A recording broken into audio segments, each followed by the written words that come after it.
Okay, I need to know this. I need to know this because you know I don't like Twitter. But why?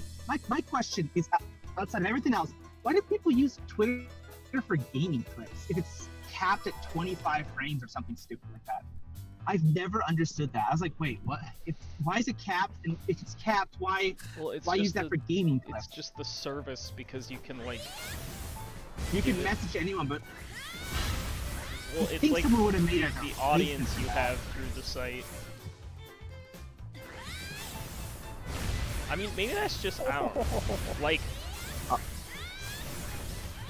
I don't. Are the videos on it 25 FPS? Because it doesn't seem that way to me. When it's not 60 FPS for sure. It's definitely capped at something low. I mean, 30 I think is doable. I mean, those GIFs that I post are all 20 FPS, but they'd be like that anyway. So. If it was 30, I would complain, but I'm pretty sure it's below 30 FPS. Well, I know. All I know is I have the GIFs that I post are at 25, and I mean, it kind of makes sense as a GIF. Oh, whoops. Yeah, but it's like, come on, Twitter's huge. So, Jack Dorsey has money. He should make it so that I mean, there's a significant number of gamers on the site, right? Well, if someone could I just feel for gaming. We've made there's been a bunch of Twitter replacements. None of them have taken off. Yeah. I think Twitter's here to stay, unfortunately. Yeah. Well, it's not even. I don't even think like if gaming necessarily moved from Twitter, that like Twitter would become obsolete. I mean, it would obviously lose a gigantic chunk of people, but I mean, like we've moved to Discord. Like you said, Discord isn't a service where you can easily document things. Well, it's not even. Problem. I feel like you can document on Discord pretty well. Yeah, but then how can you find it without going to the actual Discord thing itself, right? Yeah. Like you have to know the thing. So it's less convenient, although, I mean, hey, don't get me wrong, I love Discord. So, it has to do with, well, Discord, I think Discord's actually really good at, like, documenting stuff, because it keeps, like, a history of everything, whereas Twitter doesn't really do that very well. But, Twitter also, I mean, Discord's also, like, you only show it to, like, the community or the Discord that, you know, is in, and people have to like join it individually. It's not like Twitter where it just kind of goes out to the world and then somebody likes it and then their followers can see that they liked it and then they find new people, you know? It's like there's like a different like networking strata for Twitter or whatever. So I don't know. I mean, I do think Twitter's really good for short form, super short form stuff, and there's not really anything that does it as well as Twitter does, and that also has such a ridiculously large you know, user base. What? I can hear you. We're just hanging tight for a bit. Max is gonna come back, and then we'll start in probably about 15 minutes. Yeah. So. And also, during any time, we'll be like, hey, hit us for donations. You can feel free to ask questions and talk to us, and like let us know what the hell's happening, because we're flying by the seat of our pants. We have this. A little bit of a game plan, mapped out, but yeah. Controls are like, because I just set it to default controls. I should just.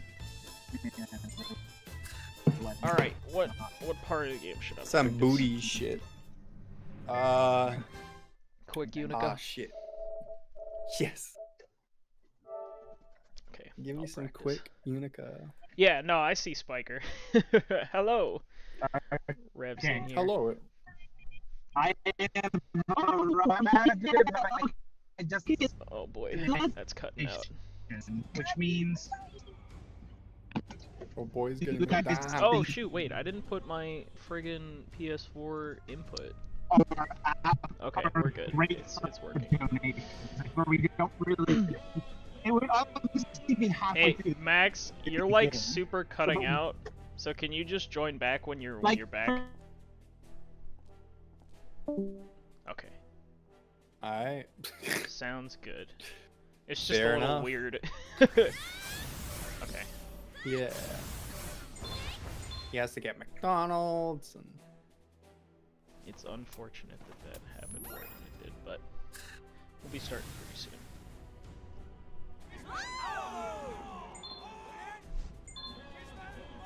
Soon. Wah.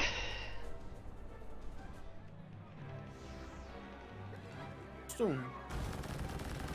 Wait, what do you mean you may or may not be able to play PS4 games? What? Talking about Spiker and chat.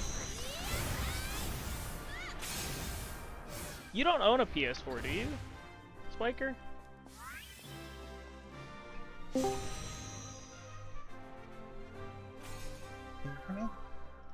Kinda? Okay, Yeah. good, yes. Okay. Yeah. Well, so apparently around my friend's house that I just dropped her off at, that's okay. Okay, well, whatever. Whatever, mobile company. Random drops. Yeah, so then I gotta pick up food for my little sister on the way home, and then I should be back. I'm faster, hopefully. Okay. It's faster to get to Vancouver than it is to get to Richmond, because the way traffic works. Which is weird. You think I thought it would be the other way. So, okay, well, what I was saying. So, donation thing. Do you guys think an episode like episode 9 would be a good place, or do you think there's a lot there that should be explained? Because it's like, there's a bunch of minor things in episode 9, right? A bunch of minor things up till Alias that are minor, that could be explained, but do they need to? No. Like, that's what I'm wondering. Like, do you think donations in episode 9 would be good? I think you can do donations up until. And I mean, it's also something Alias. we should just like get a feel for based on how well we've explained stuff, and you know, if I mess up and die and have to play through something again or like whatever, then.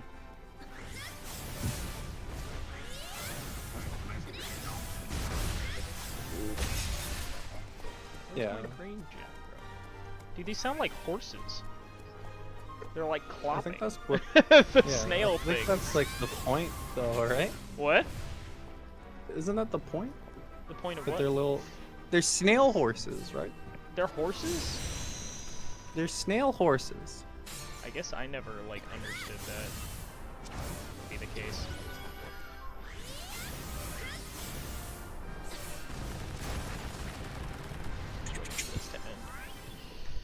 I didn't feel like actually doing this. Yo, what's up? Just like my life. What about the later episodes? We didn't really talk because we went through the whole thing, right? So it's like, I know I'm trying to force this, but it's like, so episodes 16 and 17. Do you want to explain those, Andy? Like, you can explain how they work, or because it's like,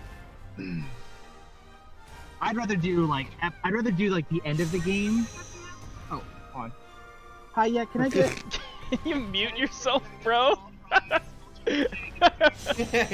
I'm just gonna mute him real quick.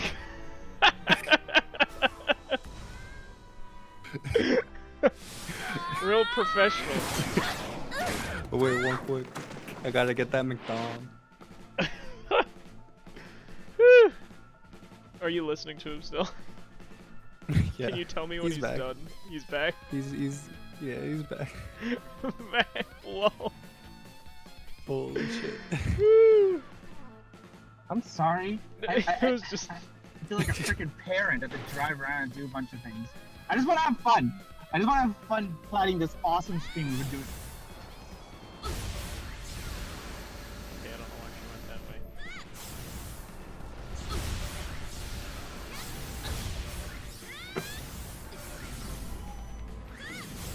I don't know if this is gonna work, but I'm gonna try it anyway.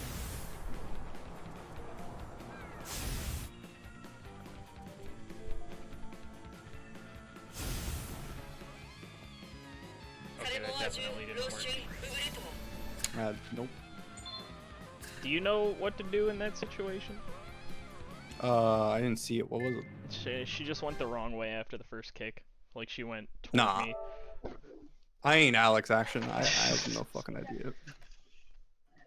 He gets the jankest kick off of Unica and still gets it. And his version's better because she stops at the top of the freaking thing. His is kind of better, but I can't get the kick to be consistent like he does. I have no idea what he's doing. I'm even watching. I'm trying to mimic his inputs. I could not figure out how he does his consistently. It has to be the friendly angle. I mean, I don't know. Yeah, I know how to get something similar to his. I know how to basically every single option I know how to deal with. What's really important to understand is the concept so let me just of, if it's let me just I want to clarify on this. So move is just full stasis, then run off spiral claw, then move attack is attack is 4, and then the 3 kicks and then jump off, right? Yep. And then attack move is no 3 kicks, jump. Like you jump in the middle of the 3rd kick, jump, and then like you run. Yeah, then it's like you jump and run off. I know, but then it's 3 kicks, jump, then spiral. No, I know, but and then what was the other one? Attack move. What do you do for that? Attack move is one stasis, run off, and spiral. The one stasis. So basically, this is the way it works. If you do a full stasis for like let's say for move, if you do the full stasis. What will end up happening is you have to jump to delay it just enough. But if it's a move attack, she's a little bit closer. What ends up happening is you can just if you do full stasis, you just run off. If you do the jump, you'll be too late. But that's what I usually do. I do almost a full stasis. But like I said, depends on how you like to do it. Basically, there's a slight difference in timing between the move's attack and move. So it's basically one stasis for. Well, I guess I'm about to see. Yeah. So it's one stasis for move, one stasis for move attack. And then 4 stasis. For move, you jump. Yeah, for move, you jump. For move attack, you don't jump. Okay. You just run off and immediately spiral claw. Okay, I think I got it. Yep. There you go. Quickly. But I thought we're doing. I thought we were doing the other one though. We are. Just in case, you know. Oh, I mean, you should practice. We're gonna practice that when we get there anyway, just for the just in case moments. But it shouldn't come to that. I mean, I know Quiet Cat's a bit inconsistent, but it's not that inconsistent, is it? It's like 50-50. I'm gonna, like I said, I'm gonna do like 3 attempts. And then I'll, and then if it works, it works. And if it doesn't, then I'll do this. Okay, that was stupid. Oh, yo, Andy, did you hear what Steve said? Him and Null was gonna find out. Was it Null or the other guy? Yeah, Null and GR mod save. They're going to make a position. Position and speed display because I finally my oldest PS4 is at a hackable firmware now, so I can get like objective numbers as to how much faster each upgrade is and stuff. Oh, sick! Let's go. Not only that, but we're gonna know we're gonna be able to tell what the absolute fastest way to gravity pump is, because we're kind of just eyeballing it. We're eyeballing the fuck out of that. Yeah, so we'll know what the fastest way the gravity pump is. We'll know what the effect of each upgrade is, like in actual quantifiable terms. And there'll be a bunch of other things I'm hoping. For example, I have a suspicious feeling that you know how like if we go down, there you can find bottom early. I'm wondering if that effect is with all the rift as well. If you could find the rifts early. Can you imagine that, Andy? You get to Rift 3, and then you just see the enemies, you start fighting them, and then you beat the final boss, and it sends you to episode 11. This is not gonna work. Lower the game audio. Okay, I can lower the game audio. I mean that sounds like a pretty big skip, don't you think, Andy? I want to double check this. Going from episode 2 all the way to episode 11. Because if we could find a location, we could technically get there. If we have Ledge Escape now. Down to like 60. Good. That'd be interesting. All right, is that better? Heavy. We cut out half the game. And you know what the best part about this is, Andy? My favorite part is Wired Notes finally stopped bitching to me about my semi-consistent Raven strat. He's like, Max, I lose 5 seconds sometimes. I'm like, I'm trying, man. I mean, you pretty much came up with a like a positional strat for.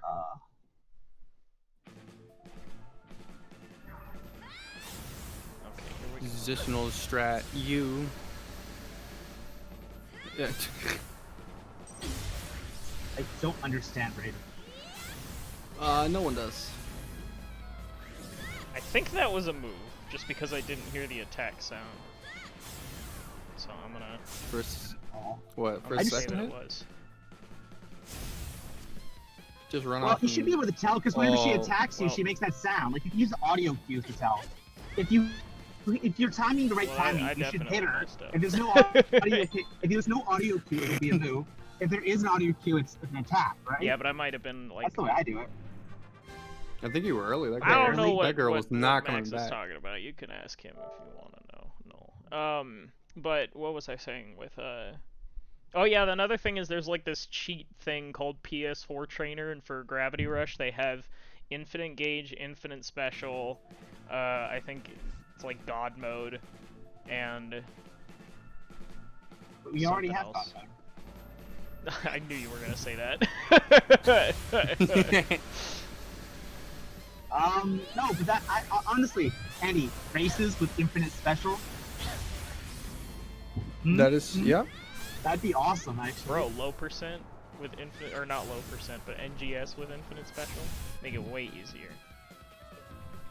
I'd rather just do a pure any percent race with it. It's like, dude.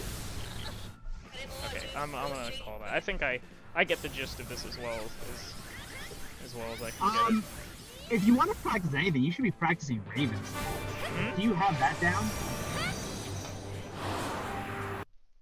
Yeah, I probably should. I mean, I know it well enough, but for some reason, the last like 3 times that I've attempted it, I think I'll just beat the last boss. Maybe a bit lower. Okay. Oh, I mean, when we do things, I appreciate the. When we do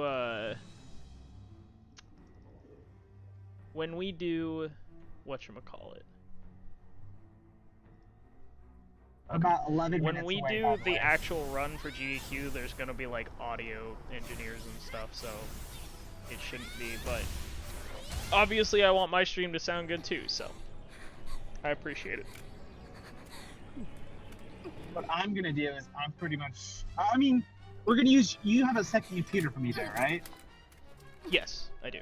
Yeah, so I'm gonna set up, actually wait, I'm not gonna be in the same room, I'm gonna be in a different room, right? No, you can be in the room with me. I have a headset for you, and I was thinking you can watch, you'll see how the setup works when you get here. Yeah. Did you guys let the people know at GDQ? Did you guys let the people know at GDQ that's happening? I mean, we're just gonna copy the settings and it should be fine. It should be fine, but I'm just like, just make sure, because... Yeah, that's true. I mean, there'll be like, we'll probably have to set up with them like an hour beforehand and do kind of like a secondary tech check, but it shouldn't be a problem. But yeah, Max, it might be worth it to let them know. Okay. Whew. That was kind of close. That attack does so much damage. Yeah, this boss is scary at all points. Really? It's just a circle. Nice, let's go. Boss with a spinning, shaking, about to kill you in one hit. Got a KK. Alright, in your opinion, Andy, what is a better designed boss? See an enemy, or a freaking Attack on Titan Callie from GR2? Definitely see an enemy, bro. No question. See an enemy is I don't remember. What do you mean Attack on Titan Callie over that? Okay, you know the part where Callie like blows up and consumes the clock tower, and then she's all these whack faces like brrr, and all that stuff in GR2? Yeah. Yeah. Yeah, that's the one. That boss is whack and is way worse than See an Enemy. It might just be because GR2 mechanics are worse, and you can't like RGK to insta-kill her, but like, ugh. I think she's a better designed boss. Like, what does the See an Enemy do? he kind of just runs away from you and then just sort of sits there as a target. But you have to go around and you have to like dodge her attacks while you get to her new weak points. It's a bit more engaging, in my opinion. It works. It's more annoying. Yeah. Honestly, if there was a boss that I could bring in from GR2, it would definitely be just Callie, like the normal Callie. Regular Callie.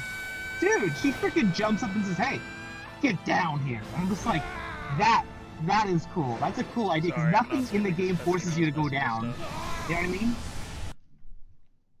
I don't even remember that scene. Too bad stasis is broken. I don't need it. Gah! I mean, you don't use states. You just use black holes. I do. I guess. Maybe. I don't know. GR2 is the worst overall game, but there are definitely Max, some where are you ones at? Like, aren't you back yet? I am. Holy Pop, I see you. Holy Pop, I see you. 8 minutes, I think. Yeah, I'm at the bottom of Main Street, and I live on Main Street, so. Okay, yeah. We're starting soon. Holy Pop. He's gonna hit me. Blocks. Oh, wait, the blocks in your towns are different. Okay. A good time. I'm gonna try to get other Sam Show peeps into the stream and see. Oh yeah, I should pull up live. Wait, you play Sam Show? I do play Sam Show, yeah. 7, right? Yeah. Huh. How is it on? Have they improved the online since I last checked it? Like, I haven't checked this in a year. No. Man, I was close.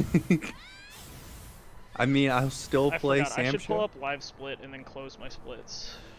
I bet you can't guess which Sam Show I played a lot of. 5? Yeah. My friend just happened to, when I was in Australia, my friend had bought Sam Show 5. He's like, I love these games. I played them in the arcade when I was younger. I'm like, okay. And we just played, and I just like, he beat me because I kept picking the big, the big demon thing. So, go ghetto? When I did a low tier, definitely. Okay. Yeah, honestly, the Monster Callie boss was questionable. I did not enjoy it like at all. But so I got the white screen crash in the run that I did yesterday, and I'm like, man, I really hope that doesn't happen during GDQ because that'd be really anticlimactic. I mean, we'd still get time, but yeah, but it would just be white screen at the end instead of playing this cutscene. Instead of hearing this banger. Bro, I know the credits. We can see the gauge in the cutscene. So hopefully, you know, that doesn't happen. Do you guys think that God mode actually increases the likelihood of having that crash or having that white screen? Not from my experience. It's happened only that time, from my recollection, of using it as an endgame strat. I really wish I knew why that happened. I really knew. I wish why the when you do Quiet Cat, the friggin' gauge, is on the gauge, and then the gravity indicator are like on top of the credits. It's so weird. I can say it. I have a theory on why that is. I'm gonna run to the bathroom really quickly. There are certain flags that the game checks when trying to get rid of stuff. Like when it goes to that thing, it gets rid of things on the screen, but those flags are somehow inaccessible or something. That's the way I look at it. Or I agree. It's gotta be something like that. Yeah, it's weird. It's definitely weird. Like if you look at how the game does each episode, like it has a bunch of checks before it loads into episodes, including like what to put on the screen. And it's like I'm thinking that those just aren't able to be checked, or they're already checked in another location. And so I don't know, it's weird. It's certainly weird. I'm just messaging in Discords. I'm on 41st, I live on 33rd. I should be home very soon. Oh, I can't wait to do this. This is gonna be awesome. I really wish you could have came out too, Andy. I didn't know you were doing that. Wait, didn't I tell you? No. Oh, my bad. Nah, that's alright. Yeah, but I'll have to hang out with you again sometime soon. Yeah. Save up some money, go to Toronto. Come here, boy. Are you still living at the same location? I live deeper in the city now. So deeper towards downtown or deeper? Downtown. I'm like central downtown now. Nice. Yeah. Yes. I'll definitely have to come out. Apparently there is a lot of things to do in Toronto, I've been told. And There is. I was just dumb and didn't see them all.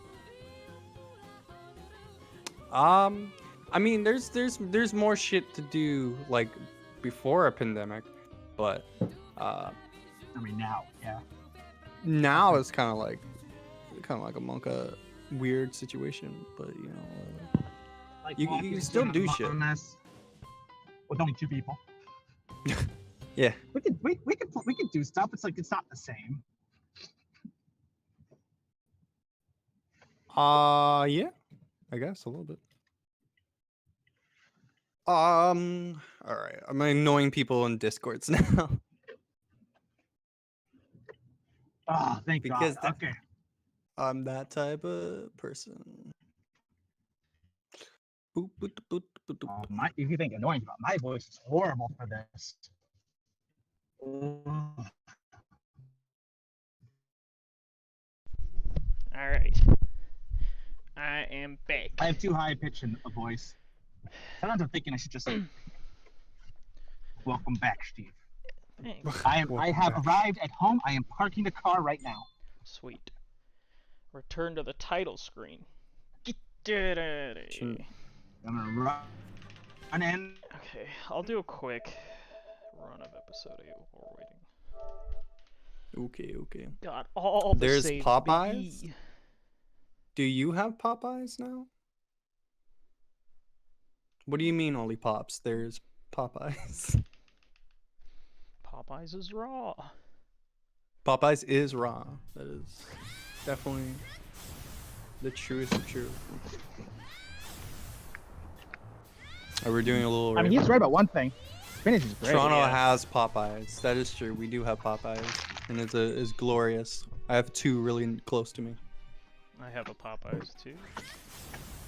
It's we like don't. We have everything in common. That's But not really. Ollie Popeye. You guys are in and out. Sorry, my dude. Yo, Ollie Popeyes? Hey, I told you, busy. 2 hours. Take him on a walk, Rosie. I got you food. That's the least you can do for me. Go away! I remember.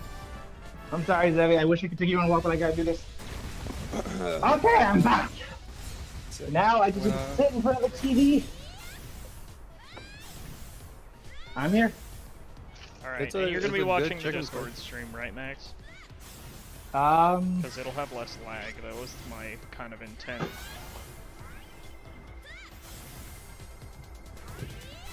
Okay. Yeah. Are you ready, Max? Please. Stream failed. Start. What do you mean? Hold on. You can still see the Discord stream, right, Muffin? I think that's what he's trying. Yeah, I can see it. Okay. Alright, I'm just gonna go to the washroom real quick. I don't know how to improve the quality. Questionable. Non-questionable. No, I was talking about my movement there. Come on, Steve, you're better than this. You gotta be doing those kicks. You gotta do those strides, those angles correctly. I'm pretty sure he has his headphones near his mic right now. Yeah, it sounds like it.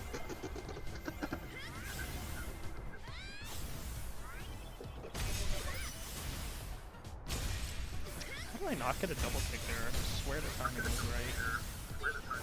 Come on. Says everyone who ever wants to double kick ever. Except for Wire Notes and Alice, because they always get them. Nah, they get those motherfucker gets intentional like triple kicks. I don't want to be as intentional triple kicks as okay. Alright, sure. Come on. There we go. You get really good angles on those. Thanks. Binies for the Looking double. smooth. Those are, yeah, those are weird doubles to hit. Alright, Alright, let's do... I suppose I'm watching this. I suppose the best way to watch this right now would be on my phone. Yeah. Alright, I'm just gonna do this Raven attempt, and then after this. Sure, let's go. As you're doing that, I'll explain what tonight is about and what is going to happen. Some things. There's a... Ooh. That was unfortunate. Yeah. So, what tonight is is a practice commentary run for GDQ Run that's happening in like 2 weeks. The point of this is to get feedback from people who enjoyed this game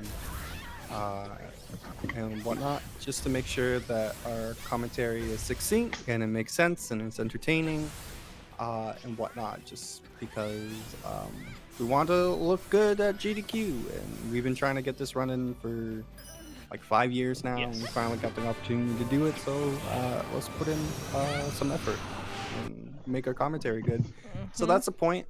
We're gonna do as if we are commentating for GDQ.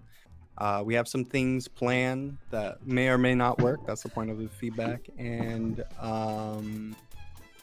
there's going to be moments where we're going to be like, this chapter is probably good for donations and whatnot. Feel free to ask questions. We'll probably get to them then as well. If there's anything that we're missing or it's hard to understand through the first round, we can go over there too. There's definitely places in this round that you can chat. So yeah, the main goal of this practice commentary run is practice and feedback. And thank you so much for showing up and giving some support to the Gravity Rush speedrunning community as we hope to improve and stuff. So we appreciate everybody coming through. Looks like I'm seeing about 9 people, so that's nice. All right, and feel free to ask questions in chat. Regardless of which platform you're on, the chat should show up on the stream, and so everybody should be able to see it. Hey, Eddie, are you on a PC right now? Me? Yeah, I'm on PC. Yeah, you should probably open up the notes so that if you have anything to type, we can type it down as well. Just to, because like I said, we're trying to do this. Yeah. As practice, so if we have any notes, we should make them here. Oh. All right. Yeah. So, I guess I could record this run too. Might as well. It doesn't. Sure. Doesn't hurt. All right. So, all right. We'll just start with introductions then. So, hey everybody, I'm Steve the Wizard. I'm Watson. And I am Singin' Muffin. And welcome to Gravity Rush Remastered. Alright, so we'll start in 3, 2, 1, go. Alright, so first I want to talk about how this is for any of the new speedrunners or anyone who's interested that might be interested in speedrunning in general, was that about 5 years ago I was the first person to do a run of this game, and I never expected to be where I am today. Like, I've made friends all over the world. I've had a ton of awesome opportunities to show this game off to people, and now I'm sitting here, you know, in the biggest speedrunning event in the world, and I definitely never expected that when I started.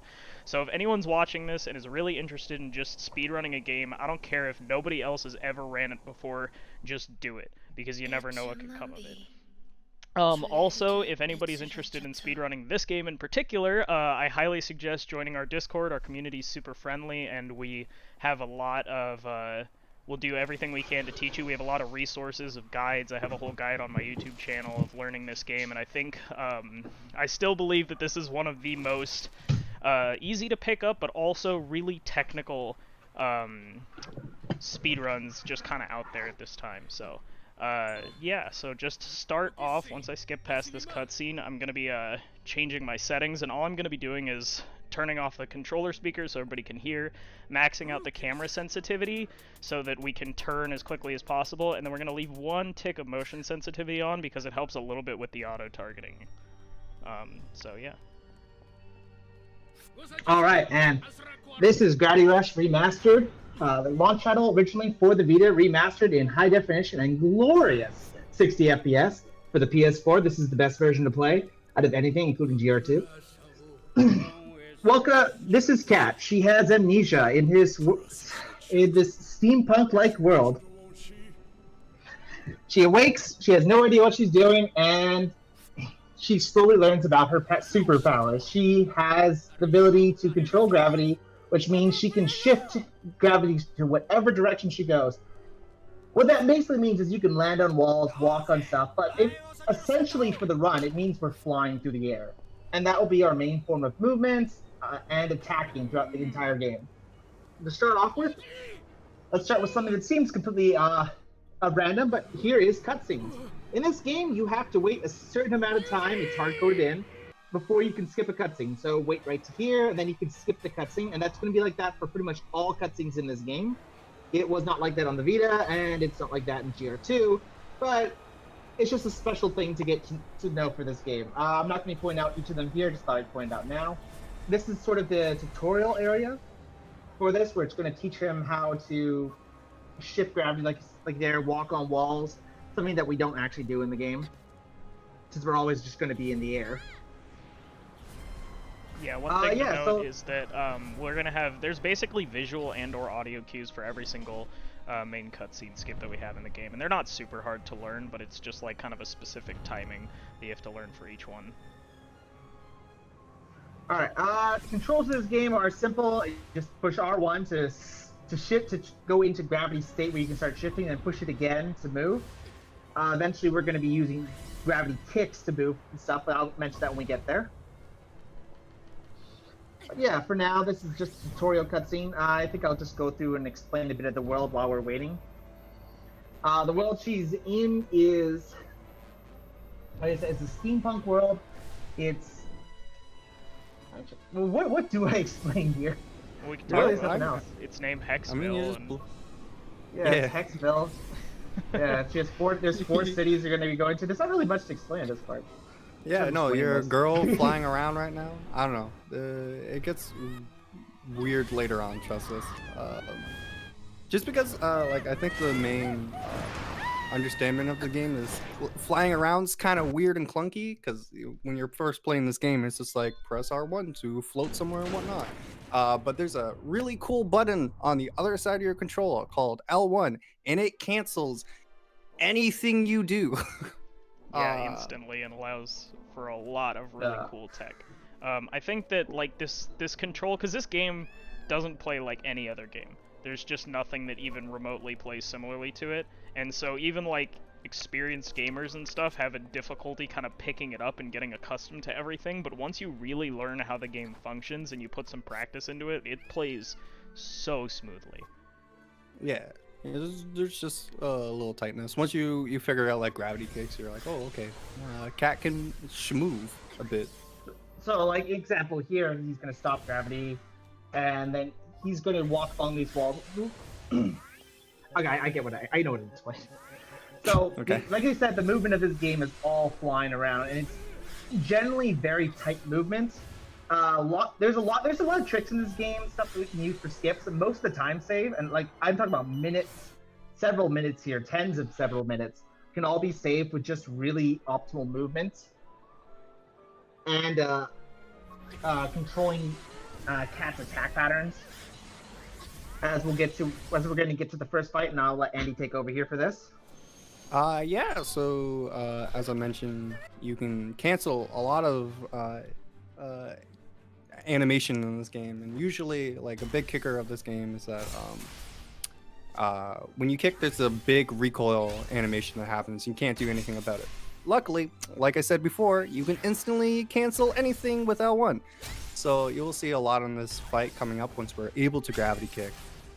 you'll see Steve instantly cancel the kick animation once he hits in order to get quick, tight angles and in order to... Oh, boy. Ooh, please? Okay. Up there, but... He failed straggler, Skip. He failed straggler.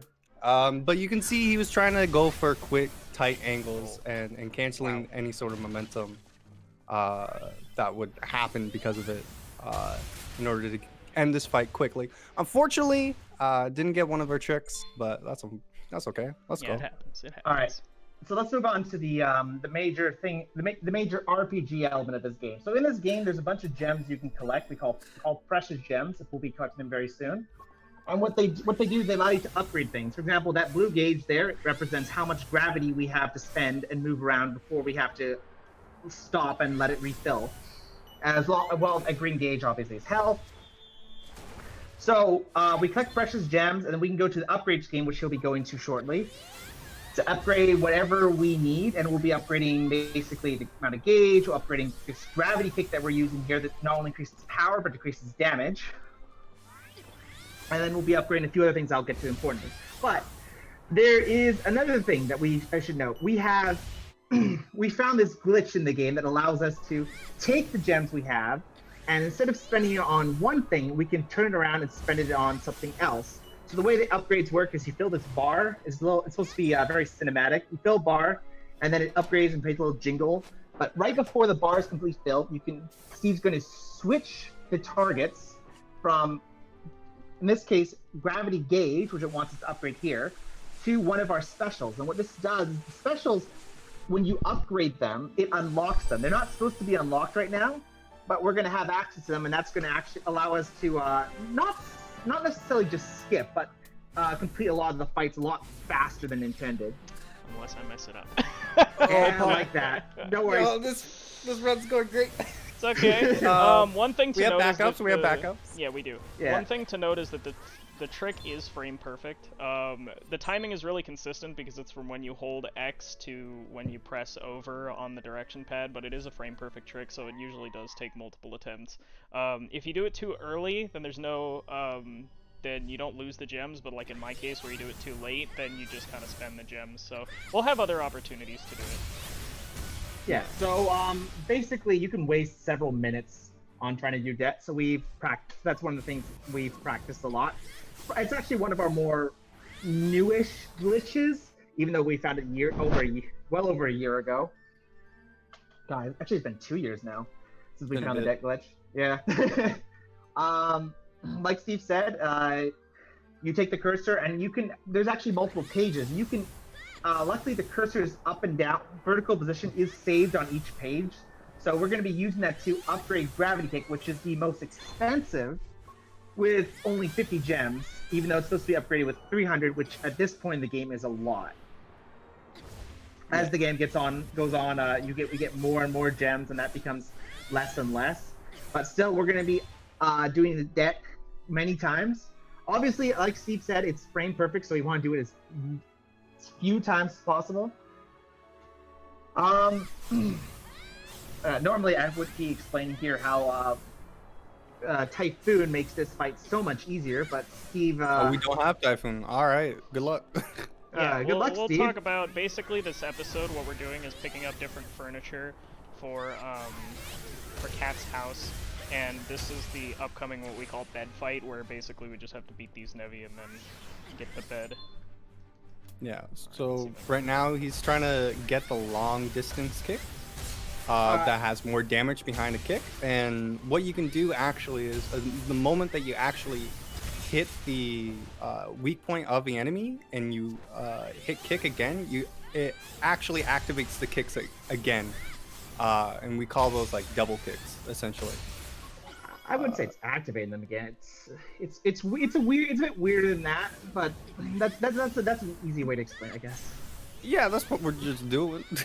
We're basically you get 2 kicks for the price of 1. Yeah, yeah. But it's a really tough trick to do. Free, you know, kick 1, get 1 free. Yo, kick those. Something like that. Yeah. All right, so now we're going on to episode 4. Episode 4 is the only stealth, quote-unquote, mission of this game. GR2 thought, oh, this is a great idea, and decided to put a ton of those in there, much to our dismay. The way this stealth mission works is there's a gauge that'll fill up, and we have to just make sure it doesn't go to 100. But as long as it doesn't get to 100, we can go through everything. And so he's gonna try to go for a couple of skips. The first one's gonna be really easy. You can see the gauge fill a bit, but not that much. And the second one, hopefully, he gets through first try. Yeah, right, Steve? This is also right. I don't. Sure. You're gonna go for the backup gems here, right? I mean the backup. Yeah. Yeah. He has another opportunity to dead into those specials that were seen in the first fight. So hopefully he gets it. Is it a little bit more tedious to do it here because he has like 3 specials and then he wants to get kick level 2. So 4. We want to at least get gravity. Of the two specials we were aiming for at very least is to get Typhoon and Spiral Claw. Spiral Claw early on will let us do a skip because we're not supposed to have it, but it'll allow us to skip a huge walking section. And then Typhoon, because Typhoon is the god of clearing out enemies in this game. Yeah. It actually was buffed somehow from the Vita version. So if you used it in Vita and thought it wasn't that good, it is much better here. Yeah, so just let him focus.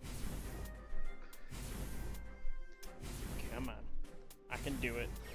There we go.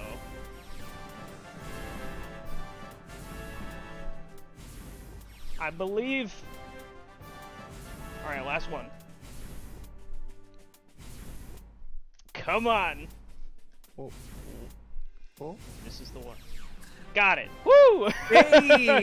Alright, we're all caught up. What he just did there was he got all 3 specials, and he upgraded, instead of upgrading Gauge, he upgraded Gravity Kick. What this will do is those enemies' weak points typically will take about 2 kicks, and now he's essentially doubled that power, so he can do it in... Oh, and he got that first try. That's actually incredibly hard. A really tight angle, yeah. Yeah, so this next fight, it's going to be a bunch of Benevi. He's going to attack a few, then clear out the first wave with Gravity Typhoon. And then the second wave, he's going to, because he has Gravity Kick upgraded, he's able to kill the enemies much more quickly because with our limited gravity gauge that we have here. So normally it would take about 2 kicks for some of them, but he can do it in 1. As Muffin alluded to earlier, Gravity Kick has sort of two power levels to it. It has a close range version, and if you kick from a certain distance away or just travel long enough, you have a long range, which is much stronger. When we're doing the advanced technique here that we call rapid gravity kick, where we kick something and then cancel gravity and reactivate and do another kick in quick succession. They're all going to be short range kicks. The optimal way to do it obviously is to go in from a long range kick to short range till the enemy is dead, which really is set up much quicker with the addition of with powering up gravity kick. And not only does it increase our damage, but it also increases our movement speed. So as you can see, it's incredibly important to upgrade this one. Meanwhile, Gauge at this point would give us like another 7 seconds of gravity gauge, which is nice, but we don't need it nearly as much as we need the gravity kick. Yeah, gravity kick it literally makes like this kick a little bit more safe because you won't fall into the alley. But other than that, it's like whatever. Right? Yeah. So he has to kick a little higher so he can land on one of these buildings before. But I mean, we have so much time waiting on the flyer that it's not even like a big deal. Yeah. Yeah, but it increases movement for other areas. This area obviously is not as important, but yeah. As you can see right now, he's going back to the gems he's been collecting. You can see his gem count still at 0.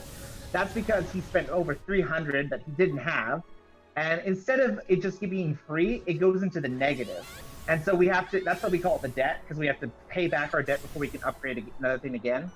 Which we will be going to that over and over again throughout this game, since free is free. It's basically early upgrades. All right, clean balloon time. All right, I got this. But yeah, another thing is, Kat not only is homeless at the beginning of the game, but she also is in debt. Get those balloons. Homeless, in debt, and living in the sewers. That's my ideal life. Be the best you, man. Mm-hmm. And right now, a little boy she found crying said, "Please find my dad." So she travels around, sees a bunch of balloons, helps them out like any superhero. And instead of carrying the boy, who was clearly left alone and shouldn't be left alone there, she goes and looks for his dad, who just happens to be right here where the balloon is going to land. Somehow. Land. Yeah, it was just land. But this is really cool. We also use this dad to abuse some stuff in a cutscene. Essentially, if you like smack the dad against a wall while you're entering a cutscene, you're able to move in the cutscene itself. What's happening is he's dropping the dad. Like right now, he just dropped he dropped him, and so the game's like, hey, you have to go back and pick him up. But if you drop him as you're entering the cutscene, the game just gives you will end up overriding it and giving you control early, so he can. So he was supposed to be outside, and he's already inside kicking there. Yeah, you just smack the dad, and dad's like, okay, you can go. Don't do that again. So, Cat's powers are all tied to Dusty, the little cat that's been following her around. Right now, Dusty's gonna run off, and so the game's like, oh, you don't have any gravity powers. Except they forgot to turn off specials, because, we're not supposed to have them right now. So Steve's just gonna skip this huge running section. Why bother chasing Dusty when you can just get ahead of him? Yeah, like... Spoiler alert, we're never behind Dusty. We're always ahead of Dusty. One thing that's important is that you have to cancel that Spiral Claw early, because if you don't, you actually can't cancel gravity, so you'll literally just float there until your gauge runs out, and it's very, very bad. Alright, we're entering the first rift of the game. So, part of the story of this game is the city that she's in is kind of broken, and there's parts that have been sent to these rifts in this world. Gage here, who she met in the cutscene that we skipped, is going to send us to the first rift, and it works. It's simply clear out all the enemies, move to the next area, clear all the enemies, and this is where upgrading Gravity Kick comes in even more important, because some of these enemies would have taken 2 kicks to kill. And this one here drops blue gems, which will refill our gauge. So even though it is a big upgrade for gauge, and we get blue gems to fill up anyway, so it's not as important. Yeah. So just like I guess this is where like we try to optimize fights and whatnot. Should I explain the fights at this point? Is that unnecessary? No. I think it's necessary because they kind of explain themselves, really. I guess I'll explain the next one though. Yeah. So this next fight here, because he has Typhoon, he's gonna fly up here to a point right above everything, and then instead of trying to fly around and kick all these things, as you can see, they're very far apart. We can just use Typhoon to take them all out at once. Except the last one. Sometimes that Lancer likes to walk around, and if he faces you, then the rocks just get eaten. So Nevi have the things we call the cores, which are the parts that you damage, and then they also have the rest of their body we call flub. And so sometimes the flub will just either eat Typhoon rocks or it'll eat kicks, and that can be pretty obnoxious. But for the most part, once you understand kind of how the AI work and how to properly manipulate them in the game, it's usually, it doesn't become too big of an issue. Yeah, it's just more about trying to find the angle that kind of gives you the best chance for Typhoon to hit. Coming up is this tree right here would be what gives us our first special, Spiral Claw. But since we already have it, there's no point in touching it and getting that 15-second cutscene. So we're gonna move on to this first fight here, to the 6th fight of this area. Just chuck stasis at these 2 Nevi. So the ones you can see that looks kind of like snails with the shells in their back. Shell's kind of interesting how it works. If you kick it, it takes a lot more kicks, but if you throw an object or use a special on it, it gets destroyed instantly, which will come into play much later in the game. But easier, it's to put it simply, you throw an object at it and it gets destroyed instantly compared to having to kick it multiple times. So if we can, we'll grab an object early and then throw it at it to save us a few kicks and save us some time overall. Yeah, clean. So we're gonna go do another debt here. We're gonna upgrade. Steve's gonna upgrade his gravity gauge twice to be level 4, and then he's gonna go try to do one more deck into. Did you get it first try? No, I got it. So I messed it up, but I got it the second try. So sometimes, if you spend 50 gems like that, it's not a huge loss. But yeah, here comes the first boss. What? Oh, I got the. Ooh, the you got I double nice. kick. Oh my god. I was not expecting that. There we go. Go get him. All right. So you saw him enter the fight with Spiral Claw. There's a glitch that sometimes can happen at the end of these fights because special is done with triangle, and the fight is ended by pushing triangle to finish off the foe. Sometimes that will result in Cat just doing randomly Spiral Claw here, which would have wasted a bunch of time. So we just got rid of it early, since he didn't need it to finish off the boss, since rapid gravity kicks are much stronger. And as you can see, rapid kick, gravity kicks kind of absolutely destroy every single boss in this game. So you'll pretty much see us one cycle every boss, and all of you who've played this game casually, all the frustrating bosses, they can still be frustrating, but not as frustrating with rapid gravity kicks.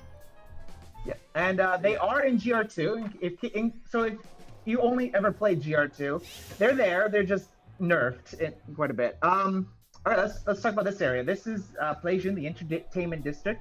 Right now, we're helping this redhead guy find his not girlfriend. And we're gonna start by asking this guy who wants us to answer a few quiz questions. The order of where they are is random, but the actual answers are not. It'd be great if it was always the same place every time, so we could just mash through them, but it's not. And then after we finish this one-time quiz in the game, we go over to this guy who's gonna run away from us. As long as we stay within a certain distance, we won't fail this. So we're gonna collect gems while we wait for him to go around. Yeah, the movement we have here is pretty tight, so you gotta be a little careful, and you do lose a decent chunk of time if you mess this up, but it's not it's not like super impossible. Yeah. You just want to be kind of where he wants to end up at in order to do a trick to save a couple of seconds. Are you gonna do it here? You were. I was pretty. So just to let you know what he was doing, you can actually stand on his head, and he'll just carry you around to the goal. All right, you get the first try. Good. I think I got it. All right. Yeah, you got it. Perfect. So basically it would have, you had to wait in the location, and the game would activate a text box. What we can do is we can start moving with Spiral Claw early, so that we're already at the next location by the time the text box pops up. It's a thing we call a trigger kick. When we trigger certain text boxes to appear in the game, you can't control Cat, but if Cat's in the middle of an action, then she'll continue doing that action. So it just gives us a bit of time save to, and we use Spiral Claw there because we don't need the special meter, and the startup of Spiral Claw makes it a little bit more consistent on the timing. You can actually do like kicks and trigger trigger kicks there, but the timing is incredibly strict. So the Spiral Claw just makes that a little bit easier. All right. So this upcoming boss is Kusiko. It's a big spider that's essentially a train with a bunch of weak points on its back. We have to destroy all the weak points by the time it gets to the end in order to trigger the final part of the fight. But for now, we're going to destroy all but one, because we're going to need at least one to hit him later on. And there are 3 checkpoints along this train track. We're going to go to the first one, and then all you have to do is kind of nudge him on the first one, and to keep moving. And then we're going to go around and collect gems, because instead of just even if we kill all the gems on his back, what are you doing? I'm just waiting. You can't, you can't hit him. Okay, so we're going to drop down here, collect a bunch of gems. We do need as many gems as possible early on, because a lot of the upgrades we can get here will not only increase our movement speed, our attack power, but allow us to do a lot more actions in the air than we normally would if we didn't go and collect them. So we go here, we get out of bounds, it warps us to the perfect location to activate Typhoon, because we can hit Typhoon is so broken, unlike normal stasis objects will actually go through walls. So we can hit him at the second checkpoint, go down here, collect gems, and then go to the third checkpoint, hit it one more time, and then finally get to the goal. Yeah, so I think this would be a good place for donations, because we're just going to be following Kusiko around. So yeah, there's not much more to explain. Any questions, feel free. Yeah, is any of this making sense, chat? I have questions. Does any of this work? Boy. Question. What chat are we looking at here? Well, the one that's on the stream, because I'm streaming to multiple places, but all the chat should be popping up on the stream. Oh, I haven't seen anything pop up. But well, I mean, it's been a while since anyone said anything. But yeah, it's been a hot minute. I don't know. We'll lay it out. Steve is just gonna kill Kusiko, and then you can probably hop back in there. Real quick, just end her. That gem route is so cool, man. Okay, it's good that it makes sense so far. It makes sense so far. I'm about that. Alright, let's see how quickly I can do the kicks here. Oh, okay, great. What was that? Nice triple. Okay. Well, that kind of worked out. The camera got all whacked. Yeah. Oh, no, I think I used my special there, which is kind of unfortunate, but it happens. Okay, so because he's special there... Oh, I didn't. Never mind. Woo! Okay, good. If we use special there, we wouldn't be able to use Typhoon on the next fight that we fight, and that next fight coming up, and that would waste a bit of time. Yeah, not too much. So as you can, I think it'd be a good time to actually explain how specials work. So special meter is on a timer, and that timer, when you use a special, the timer starts. When you finish a special, like you activate and finally finish it, there's on a timer, and that timer depends on which special you use. It's the fastest for gravity, for Spiral Claw, and then it's the slowest for the other two, which would be about a minute time for Typhoon. So because we only have access so often to special, we kind of have to like pick and choose our locations to use it. And so because Typhoon can cover a large area quicker than we can travel, we want to find the fights that have the most spread out enemies and then use it there. That's essentially the way to think of it. No one's tested Quiet Cat on PS5, no. Yeah. That sucks. So this is Rift 2, it's called the Inferno, and as you can see, it's a pretty bright, not exactly the most visually appealing area in the game, but it does have some cool movement. I'm surrounded by lava, and that lava will damage you if you run out of gauge and fall, but I mean, as you can see, they give you quite a bit of blue gems, so it's not really a big concern unless you're doing like low percent or you're not upgrading, but as far as this run goes, it's fine. It's just more clearing out some Navi and going on your way. First, we're gonna come up to a new enemy. It's just like this big, bulky guy, big golem dude. Yeah, well, he has multiple gems. Oh yeah, the swordfish was the first one which he just destroyed instantly. If you've played this game casually, you'll probably be really annoyed by that enemy, especially in the later fights where there's a bunch of them. Since they're the only enemy in the game that dodges. Yeah. And these things can kind of dodge, but they don't do it on purpose. Swordfish do it on purpose. And then this enemy, if you kick him quickly in rapid succession, you can stun lock him. But as soon as he gets out of stun, he's going to do an invincible attack that will just push you off. Alright, next tree, this is where we would normally get Typhoon, but like I said, we have it early. And then we could use Typhoon here, but then we wouldn't have it for the fight coming up, which is Raven. And I really wanted to just explain it, Raven. Go ahead. So the way Raven works is she has an AI that, depending on how you hit her, will decide where she goes. So it's actually not completely random. So she can decide an action on her own if you don't kick her, that's random. But if you kick her, where she goes is depending completely on where you kicked her on her body, relative to her where she's facing. So we can use that to manipulate where she goes, and then kick her into a grounded state. All right, let's let Steve show it off. Okay. Yep. Okay. I guess she's just gonna go all the way up there. Yeah, I guess she's. Yep, that sucks. Sometimes she doesn't play nice. So now we gotta kind of freestyle. For that one, Steve, you didn't kick her. You kicked her too low. You have to kick her more on her stomach there. It happens. Yeah, one more kick into Typhoon. Yeah, Typhoon would be better here. So normally what would happen there is we can, the third kick that we hit her with will put her into a state where if she touches the wall, she'll be stuck on there. And then we can do is we can kick her a few times, which she'll then try to like get off the wall, but then spiral claw will reset her. So we kind of have this consistent, I would say, strat to lock her down so that she doesn't have all this random movements. Because when she's moving, she's fully invincible.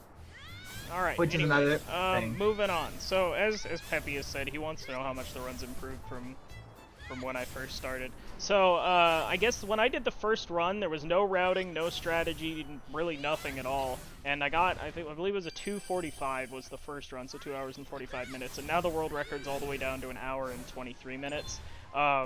Basically, I mean, there was a lot we've discovered over the years in this game. That has completely impacted the run, as you can see. I mean, I didn't even know rapid gravity kicks were a thing, and I didn't know even that gravity kick was the fastest form of movement, and so I just kind of played through the game, you know, and did it all in one sitting. So there's been an insane amount of optimizations and improvements, and there's still a ton of things that we feel can be improved. So, you know, the larger the community grows and the longer time we have with this game, the more and more gets discovered, and the harder the run becomes. Pretty difficult as it is. Yeah. Yeah. Get those bombs. Do you have a... Okay. You upgraded stasis earlier, right? Yeah. Yeah, okay, so you upgrade stasis so we can carry up to 2 objects. That makes that area a little bit more consistent. You have to pick up the bomb, but if you drop it, it's game over. Yeah. Which does waste a bit of time. Luckily, though, we can use what's called the shower kick.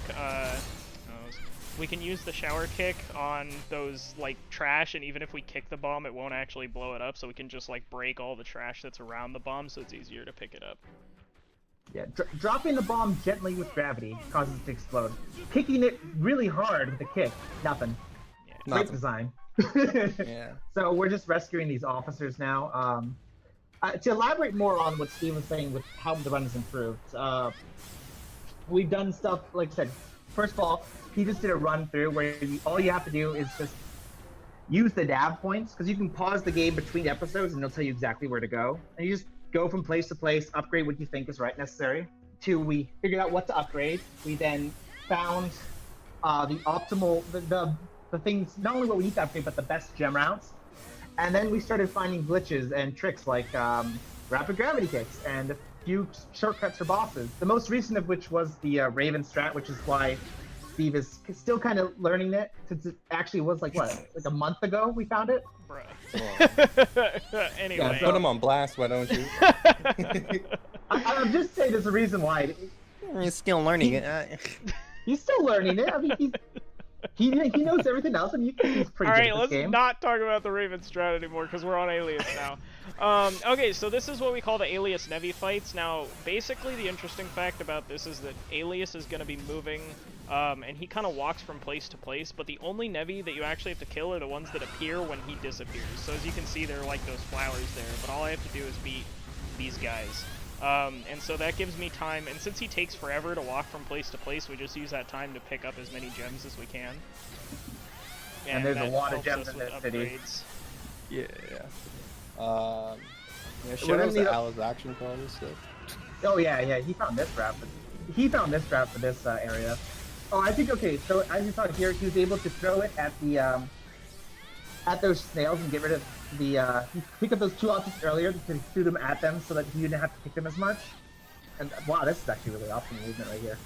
Yeah. And then, yeah, this is good. See, yeah, usually it's really hard to get to here before he gets there. But yeah, he's impressive. So he's good at this game. Alright, so let's quickly talk. Let's talk about Alias. So there's only one more fight after this, and then Alias is coming up. Alias is usually a good boy. Usually he will play along, and he will be able to just use Typhoon to destroy most of his gems, most of his weak point, and then finally finish him off himself.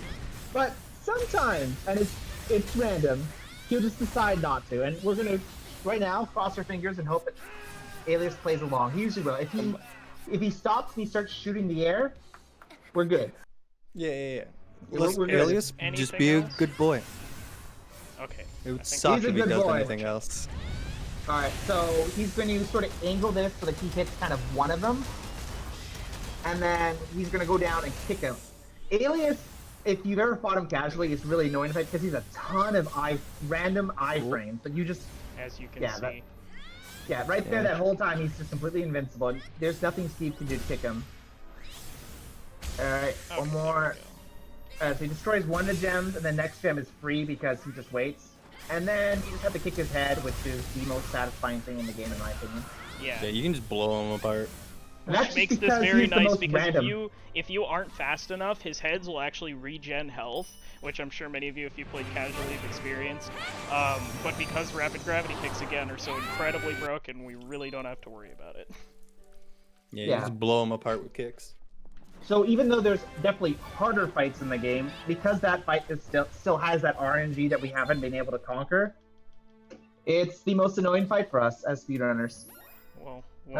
But now we use our first manhole where you can see it go straight to Industria, so that just allows us to teleport. That's why, if you notice, we just picked it up earlier, because if we didn't pick that up, we'd have to fly all the way over here, and that'd be a pretty decent time loss.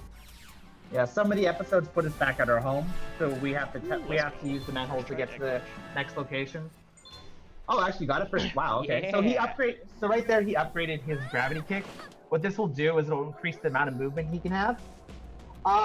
He didn't bother upgrading gauge, and that's because this area has a very special mechanic for the third rift. The way what we call it is called Sick Dusty. Right now, the previous cutscenes, Dusty ate some bad food, as you can see here. Poor Dusty is sick. So the way it works is his gauge is going to drain very fast, but then it also fills just even faster than it did normally. So we have a limited time in the air, but then we can just land and it'll instantly fill like that, which makes some of the fights different and some of them much trickier than others.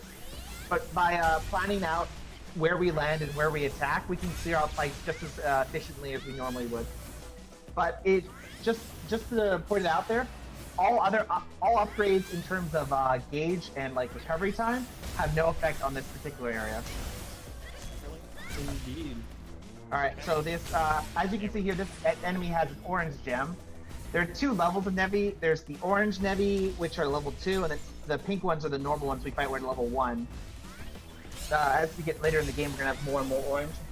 The big difference is they have more health, and some of them have like extra things, like they'll have bone where they weren't normally would, or they'll their attacks will be like more rapid, like they'll shoot more shots. All right, so this fight here, all the enemies are spread out, and if we had the gauge normally, we would probably not need to bother with it using Typhoon here, but because our gauge drains so quickly, it's much easier to use Typhoon here compared to flying it out there, because we have to like fly, wait for the regen, fly, wait for the regen. Yeah, that enemy we call either like Walker or Long Legs. That thing is really, really annoying to fight when you don't have any gauge to kick it with, because it has 3 gems along its back, and you don't really have the gauge to take out all 3 instantly, but luckily we have Typhoon for it, so it's not too bad. Too bad. We make it through. Yeah, this fight here is pretty interesting, the route. So some of the enemies drop blue gems, so instead of having to wait, even though it's a very short time, we can actually just kick an enemy, grab the blue gem, so we don't have to wait at all for the gauge to refill, and then just sort of bounce between each of them in order to finish them off quickly. All right, this is the boss of episode 10, this rift.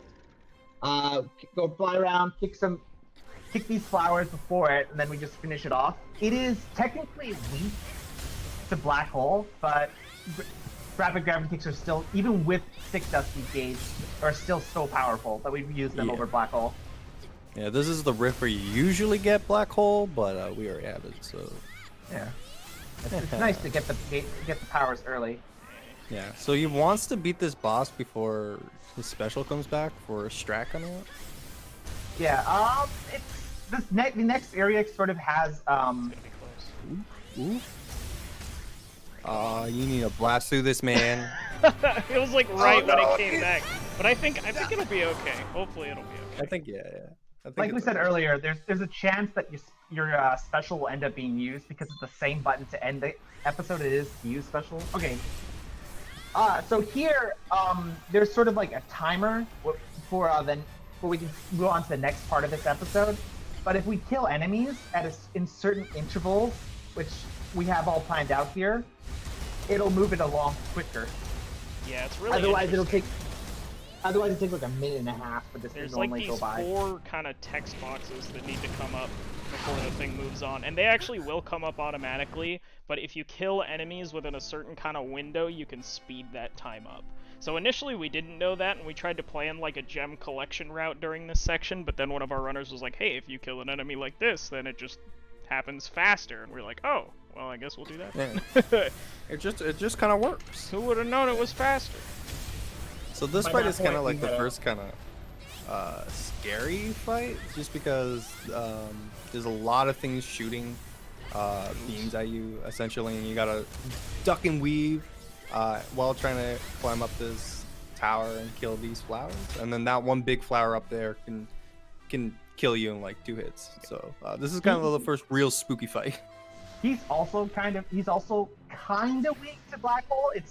It's a bit more complicated than that, but once again, Epic Gravity Kicks are the king. Yeah, we can get that triple. If he doesn't get this right away, he can use black hole for its invincibility to avoid that attack. I'm fine. Everything's fine. I'm not gonna die. Okay. Yeah.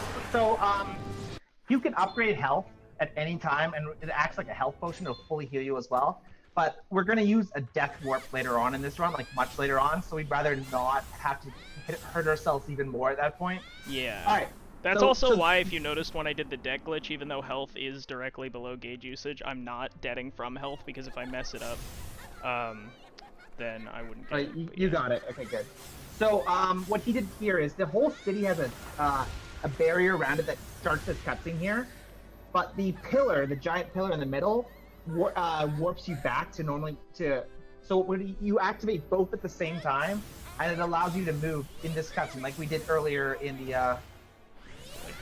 an earlier cutscene.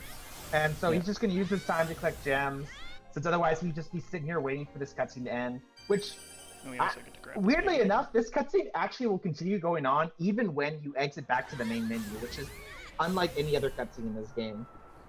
So just some fun history for this game. When I first started running this, second runner, I didn't have any sort of recording equipment.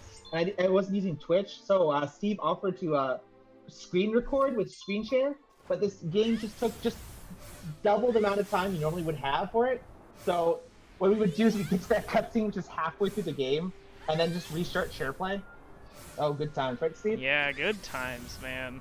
Now, I mean, if you were at that point, with how optimized this game is now, if you were at that point an hour in, I mean, you can still restart SharePlay at any time, but that would be a really, really slow run by any of our standards. All right, let's talk about episode 12. So normally the way the game works is you go to a city, do a mission, go to a rift, go to city, do a mission, repeat.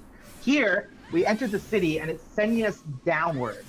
So, what I'm about to do is called Steve Clip, where I'm gonna crash into the edge of this tree right here, and then Cat's get up animation is actually, well, if I mess it up, Cat's get up animation is going to push her through the wall, and then we'll be able to move in here and then get rid of gravity powers. And what this does is it actually allows us to just fall straight down. So normally in this episode they have you go in, out, then back in, then back out again, and then in a third time. But because we're kind of in this like in-between area, we can just kind of fall straight. But obviously that makes this chapter kind of just falling, so...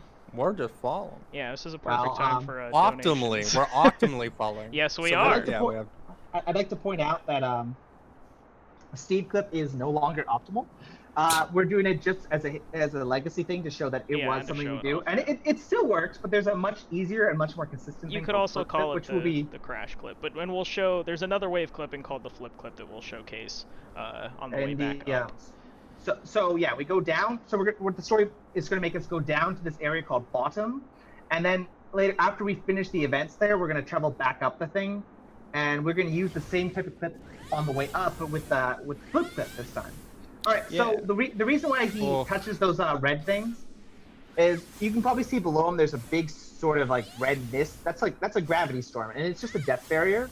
To deactivate it, we have to get rid of our gravity powers, unfortunately. But it's it's the cost. So we get rid of our gravity powers, and since we're able to get them back here, we reactivate them so we can travel faster. And can you explain what he's doing right now, Andy? Sure. Yeah. So what he's doing right now is called. This is pumping, right? Yeah, gravity pumping. Yeah. So the idea is, cat kind of keeps some of her momentum from like a kick. Essentially, if you cut it off at a certain point, and we discovered that it's slightly faster. So yeah, even when moving straight down, it's slightly faster.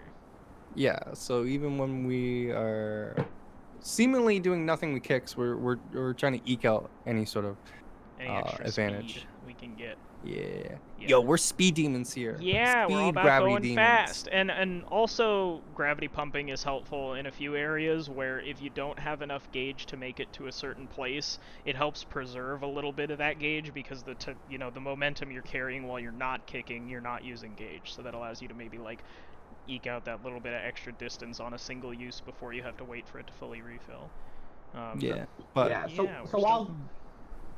While gravity kicking is the fastest way of movement in the game, you can just use R to shift normally, and you can use X to fastfall. Those two methods use significantly less gauge. So if you, along with gravity pumping, you can use the combination of those to eke out any distance that you normally wouldn't be able to get to with just gravity kicking alone. Can I start explaining Raven 2? I mean, we could go into donations. I have a question, but... I guess... Okay, I'll do Raven 2, then we can just do donations during the fight. Go for it. Alright, Raven 2, a bunch of things happen. She's back and she's mad. She's trying to stop us from getting down to the bottom. She has a bunch of attacks that she's going to follow us down and throw a bunch of objects at us, rocks, blue orbs, and then this big blue thing that'll teleport us back. All this is annoying, and she's fully, you can hit her, but she won't die. So that's an annoying fight, and if you've ever done this on your casual playthrough, this is probably one of the most annoying fights for you. But luckily, we have found a way. Quite early on, I found that you can do this special trick that Steve will show off right away to make the fight way easier. And that's it. That's all we have to talk about. Donations. Oh, yeah. Well, yeah. Mostly just a question. It's still still working. Is there any other points people in the chat think is pretty good for donations? Any questions that we may have glossed over in our commentary that would be better if we look at it again and try to find a different way to explain it? Also, goodbye, Raven. Yeah, we got Raven stuck. That's the whole point. You get her stuck. The way that works is that spine there that he just traveled on. The hole he traveled in has an entry and an exit point at the other end. But she follows directly below him, and the hole she enters does not have an exit point, so she just gets stuck there. And as long as he doesn't move to the right of that spine, she'll remain there the entire time. So yeah, instead of having to dodge attacks and wait on the way down, or what we used to do is we used to just take all the hits and then just upgrade health. No, we just avoid all of that because who wants that? Really? Yeah. So yeah, we have either 2,500 yards of donations, or you answer my questions. Can I get $2,500 for 2,500 yards? Yo, can we get a donation for $2,500 right now? Just smackaroonie. Just hit us with the money. Lollipop says it's all good so far. That's nice to know. Thank you. All right. Good to know. As long as the big thing is that it mostly makes sense. Well, I think he means as in like I think it's all good. I can't speak for anybody else. That's what I think he means by saying I think, not like I think it's all good. I'm flipping out for no reason. That's at least my assumption. I guess I'll point out my suggestions for as of right now. So, Max, don't talk about strats I don't get, because there's really no point. Like, don't go on and on about, oh, if Steve was good and he did this. So don't do that, please. Also, let's call everybody by their tags, so don't call him Andy, call him Muffin. I think that's just fair for consistency's sake, just because... Yeah, I keep forgetting, I'm sorry. As well, if somebody explains something kind of like incorrectly, don't be like, well, no. It's kind of a rule of improv where you just kind of say yes and keep going forward. So if you kind of want to like reinterpret something, like build off of what they say, but don't be like, well, you're wrong, and this is what it really is. Like, that just kind of kills, like, the flow and creates kind of, like, a tension that you don't really need. So those would be, my things that I pinpoint. Fair enough. In this run, so. Not everything needs to be explained, like, super to a T. Maybe add more like, cat puns to the commentary? I like that. I want more cat puns. I want more, like, in the action type commentary and not just explaining tech not just for explaining how like an hour and a half. Because I don't know, this game is pretty cool. If you can color commentate it a little bit. There was moments with Alias and shit like that. Yeah, there's definitely like moments that it's it can just kind of be hard. I mean, another issue too is that because we're not live and you guys have it delayed, it's kind of like weird, like, because sometimes I'll react to stuff, but you guys don't even see it when I react to it. But that makes sense. Okay, looks like everybody wants the cat puns. Everyone wants cat puns? I'll figure out some cat puns. Somehow. Both Cat and Dusty. Like, I don't. Yeah, it's hard. Yeah, because it's just related to the game. Like, what does a cat do in it's gravity turmoil? No, I'm just kidding. It's catastrophic is pretty good. When Cat gets her head stomped in, that's when Cat gets her head stomped in, you can say that's catastrophic. Guess you could say Cat's got your tongue. Absolutely. That's how I feel right now about these cat puns. Cat doesn't have Cat's tongue because she just goes "Ah!" every 10 seconds. Freaking yells all the time. She definitely... Cat does not have her own tongue. I don't even know if that makes sense, but you get what I'm saying. So if we're not going to explain a bunch of stuff, we could talk a bit about the history of this game, I guess. Like, coming up, we're doing this... Yeah, I mean, we definitely at some point want to give shout-outs to, like, Alice, Bunny, and Wired Notes, too. I think this would be a good time to talk about this next fight coming up. So we've routed this fight many times. It's a bit annoying. You probably noticed the autosave appears a bunch of times. We can use that to just reload the autosave and retry fights, but in the middle of this fight, it's an autosave, so we have to we have a workaround for it. But it's a lot more tedious to do. So huge shout outs to Wired Notes and Alice Action for rerouting this fight much better than I ever could. Alice Action being our world record holder and Wired Notes being a very, very close second place. And then there's a gigantic gap and then me. Yeah, it's like, so... Yeah. What? Did you guys see that? Brat. How she just turned around? I swear she was walking the other way. Bro, it's not that big a time loss. Anyway, glitch real quick. Don't forget. No, I already did the deck glitch. Oh, you already did it. Yeah. Oh, okay. We don't have to pray to dust. Jesus. Alright, so just, as you can see, he just sort of kicks here and then uses Typhoon. Great moment to point out. The startup of Typhoon can be interrupted, and if it does, we spend the gauge. We don't get this awesome effect here, so we call it being Typhoon canceled or shambled. Shambled. Yeah, shambles. Shambler being Nevi that is in one of the later fights. So as you can see, there's all spread out everywhere, and we've tried a bunch of different routes, and this is so far the best route. Then optionally, our top runners get this done before even Gage comes back, which is like under a minute and 20. I don't know how he does it.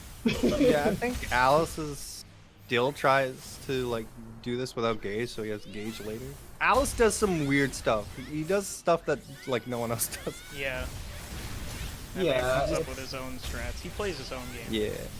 So, like Minecraft.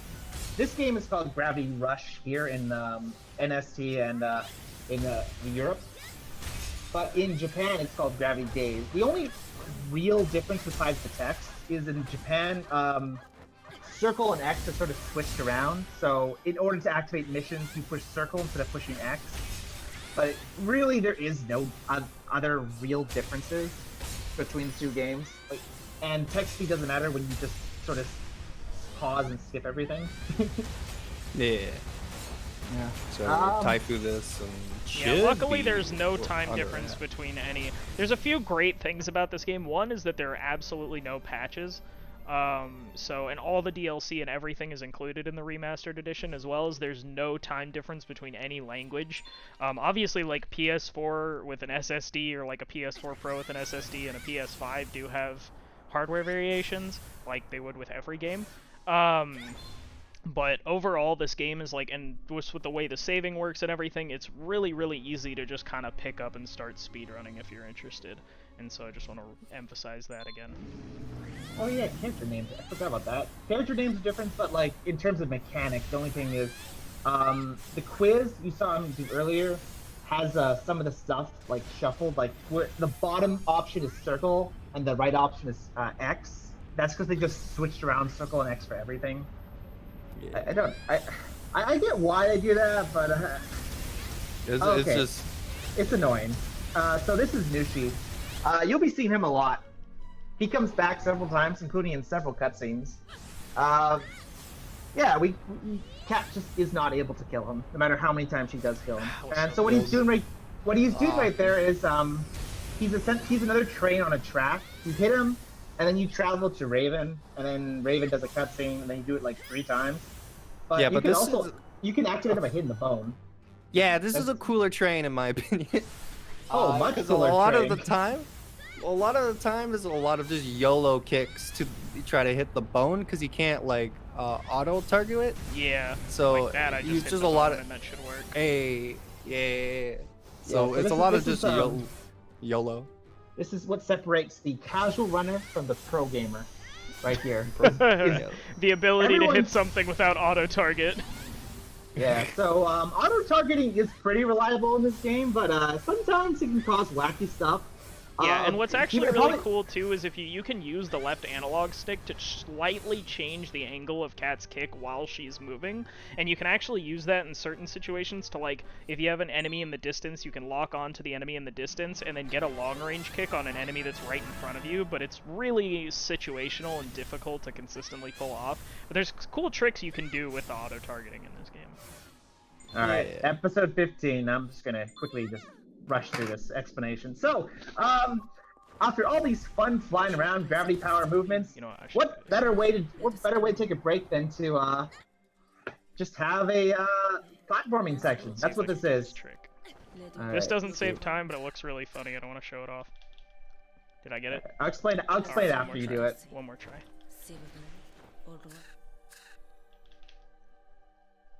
There we go. Yeah. You have to go down. Oh god. Oh, I have to wait for it, huh? Yeah, I'll just do the room normally. Alright. So, a few things just to know there. If you pause while in the middle of like grabbing a ledge and pulling yourself up, the game just resets you. We call it ledge warps, and there's only one use for it in the run. Usually, like this is just a fun thing. Yeah, and any percent in other categories there are more uses for it. But alright, just to quickly go over episode 15, it's every runner who joins this thing, this is the first thing they try to figure out how to skip. It is just as boring as it looks. It is just platforming. He actually could just jump off right now and still catch this platform because he has to wait for it to go all the way over here then come back. The last 2 rooms have 2 tricks to them, which I mean Steve will explain when we get there. But other than that, yeah, this donation land. Absolutely. Can I get $35 for the 35 yards? No, I'm just kidding. Yo, yeah, can we get... Steve needs to eat. Like, he's not playing Gravity Rush for free here. No, it's the kids that need to eat, or the whoever, Doctors Without Borders.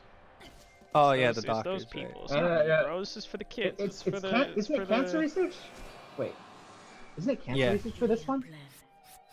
Am I wrong? GDQ is cancer research, right? For stomach cancer or something. Yeah. I should be able to make this. So as you can see, she's kind of the yes, gold. Let's go. Oh, what? Wow, you actually got okay. means nothing but sick. No, actually, it allows me to get to this on time. Yeah. Because I messed up in the Damn. first room, it messed up the cycles. So, but yeah, that's actually a small. Normally, if I did the first room, normally this wouldn't have been an issue. But because I messed that up and I wanted to show that trick, it messed with the cycles. So I had to do that to catch up. Didn't even know about that backup. Yep. That's it. I think So to any new runners, join this game, you can spend the hours that we've spent trying to jump directly to her without using the shifter. It does not work. We cannot reach her. We've tried everything. If you find it, we will pay you. I will put money towards it. But trust me, it is not a thing. This room is just this is a maze, and the next room is just towers. It's just episode 15. Bunny hop though. Bro, $35 for a meow. I'll meow on stream for $35. I wish there was like I can't think of donation incentives for this game. Costumes? No, because they would be so hard to unlock except the schoolgirl one, and then it like disappears on the ascent. Okay, this is bunny hop that I'm trying right here. Oh, I missed it. Oh, yeah, you missed it. I was close. One of our runner, Bunny. He was a new runner. We're like all supporting him on his run and whatnot, and he's like, 15's my favorite chapter. And I'm like, oh, why though? And then he does this cool trip where you see he had a setup to get into the warp thing. Bunny just jumped into it and it worked, and we're like, oh, okay. Yeah, with the way the game controls, it's pretty hard to do that accurately. There's no, I mean, I've tried to come up with a bunch of different setups for it, and none of them are really consistent. So this last room here, we there's a bunch of ways to do it, but we're gonna do without using any shifters. We jump here, and then we're able to sort of jump out and then reach back and grab this ledge, and then just jump directly to her from this part here. Yeah, from the very corner. Yeah, it actually, that jump is actually a lot tighter than it looks. Yeah, I mean, it's also nice because even if you're slightly, like, even if I don't land on the platform, if I get close enough to it, it'll still trigger. But it is I've definitely messed that jump up before. And that was episode 15. Are you gonna go for it? I'm gonna see. Spam camera, when, to this point. I tried. It didn't do it. Yeah, well. What he was trying to do is he's trying to get it to not lock on here because the camera just rotates. But if you have it rotated around, what's about to appear will appear just suddenly, and it looks cool. And then yeah, now we're done 15, going on to episode 16. Back with Nushi. Spoiler. Nushi's back, and so are more gems. This episode, the whole point of it was to unlock Kat's mind's eye, so now she can see things that she couldn't see before. And one of them, for us, is a bunch of extra gems to collect. And more gems means more upgrades. Just, I guess, going over the upgrades, we've upgraded our gravity kick to level 4, which is the highest we'll get in this run. We can't until we beat the game. We can't upgrade it anymore because our reputation bonus. Not important. But we do need to upgrade our gravity gauge because we're going to be the next areas. We went down in episode 12, but we're going to be going back up, and that's a long way up to travel. So it greatly helps us to have gravity gauge level 8 at this point, which is another 800 gems, and then we need to spend another 1,200 gems on upgrading stasis twice. And so this Nushi fight is just another train, just like Kusiko, but we can destroy all the gems right away using a special technique. Yeah, so this is the reason why we have black hole. Essentially, there's a big orb on the back of this Nushi's like head, and what black hole allows us is it extends our hitbox essentially to hit the bones and the orb at the same time, and it completely blows it up. You'll see his health just boom. Boom, yeah. And hopefully we get all the gems, but as long as we get the first two, that's all that matters, because those two are the most health combined. Yeah, it was like 50%. Yeah, so he didn't get the last one. That's a quick thing, and now Steve just gets to go around, and this is the perfect chance to get as many gems as possible, since we actually are going to be skipping quite a few in the next area because of a shortcut with Flip. But until then, we'll get as many donations as we can for those lovely doctors. Am I right? Yeah, gotta help the Doctors Without Borders, bro. Don't What sleep do you want me to do? on the doctors. I thought you were gonna do cat meows. Is that what everyone wants? Yeah, that's what. I only that's have what I have they donated $35 in my PayPal. for. Yo, $35 It's not for this you. man right now for some meows from the And one and I'll only. give you one cat. Bro, we pun. about to change his tag from singing muffin to meowing muffin. Meow. Oh, well, You're the this most one's a free cooing one. All right. So really convenient thing of this area is that we started this thing off by using a special for Black Hole, and it's gonna pop up just as we need to go back to Nushi. Yeah, So it's it's kinda nice like a little tactic- audio cue. So if you get like lost in collecting gems and stuff, you have that to just kind of give yourself a. Heads up. Oh, I need Yeah. to kill this thing. Yeah. And so because we kill all the gems, the final gem appears, and then we just destroy it. And you'd think Nushi would be dead. Oh, But but he's you would never dead. think wrong. Oh, this guy. Yeah. So in this cutscene he's skipping right here, Nushi comes back and knocks her off. And so she was supposed to ride that thing all the way back up to the top, but now we have to travel a long way. And you already did all the upgrades, right? Yeah, I just have Yeah, the okay. last stasis upgrades at the end of this episode. So Cool. he's gonna fly up to this point at this top with his the pillar has these like spikes on it. This big one here he's gonna fly towards. He can just barely get close enough, but then the gauge will run out. So right before he gets to the end, or I guess you're gonna gravity pump up the way there. Yeah. You can use this to extend the amount of gauge you have. So even though we're at level 8, which is quite a long time, we have to travel way longer here. And then so flip. Easiest way to know is you look at the location, then you just Look up, and I want to go in there, and the game says okay, and puts you in there. yeah. Why So didn't it do it? yeah. There we go. Okay, one thing I want to say real quick is we have a bounty on this chapter. If someone can Oh, actually. okay, I'll go over it. So right now okay. he's gonna go to the next location, which is this guy.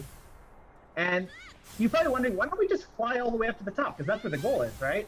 Yeah, you think. So if you fly up to the top, what ends up happening is this episode completely breaks and becomes impossible to complete. On the plus side, you can just you can fly to the cities and you can go anywhere you want there without a depth barrier. But no. yeah, no. I Oh, died. Steve, come on, man. Already oh, look. dead. So He's here. So when you go up to the guy, normally you saw he wasn't there. So what we normally have to do is we'd have to reload the autosave that's just there. But Alice Action cleverly came up with, why don't you just kill yourself? And we're just like, that's genius.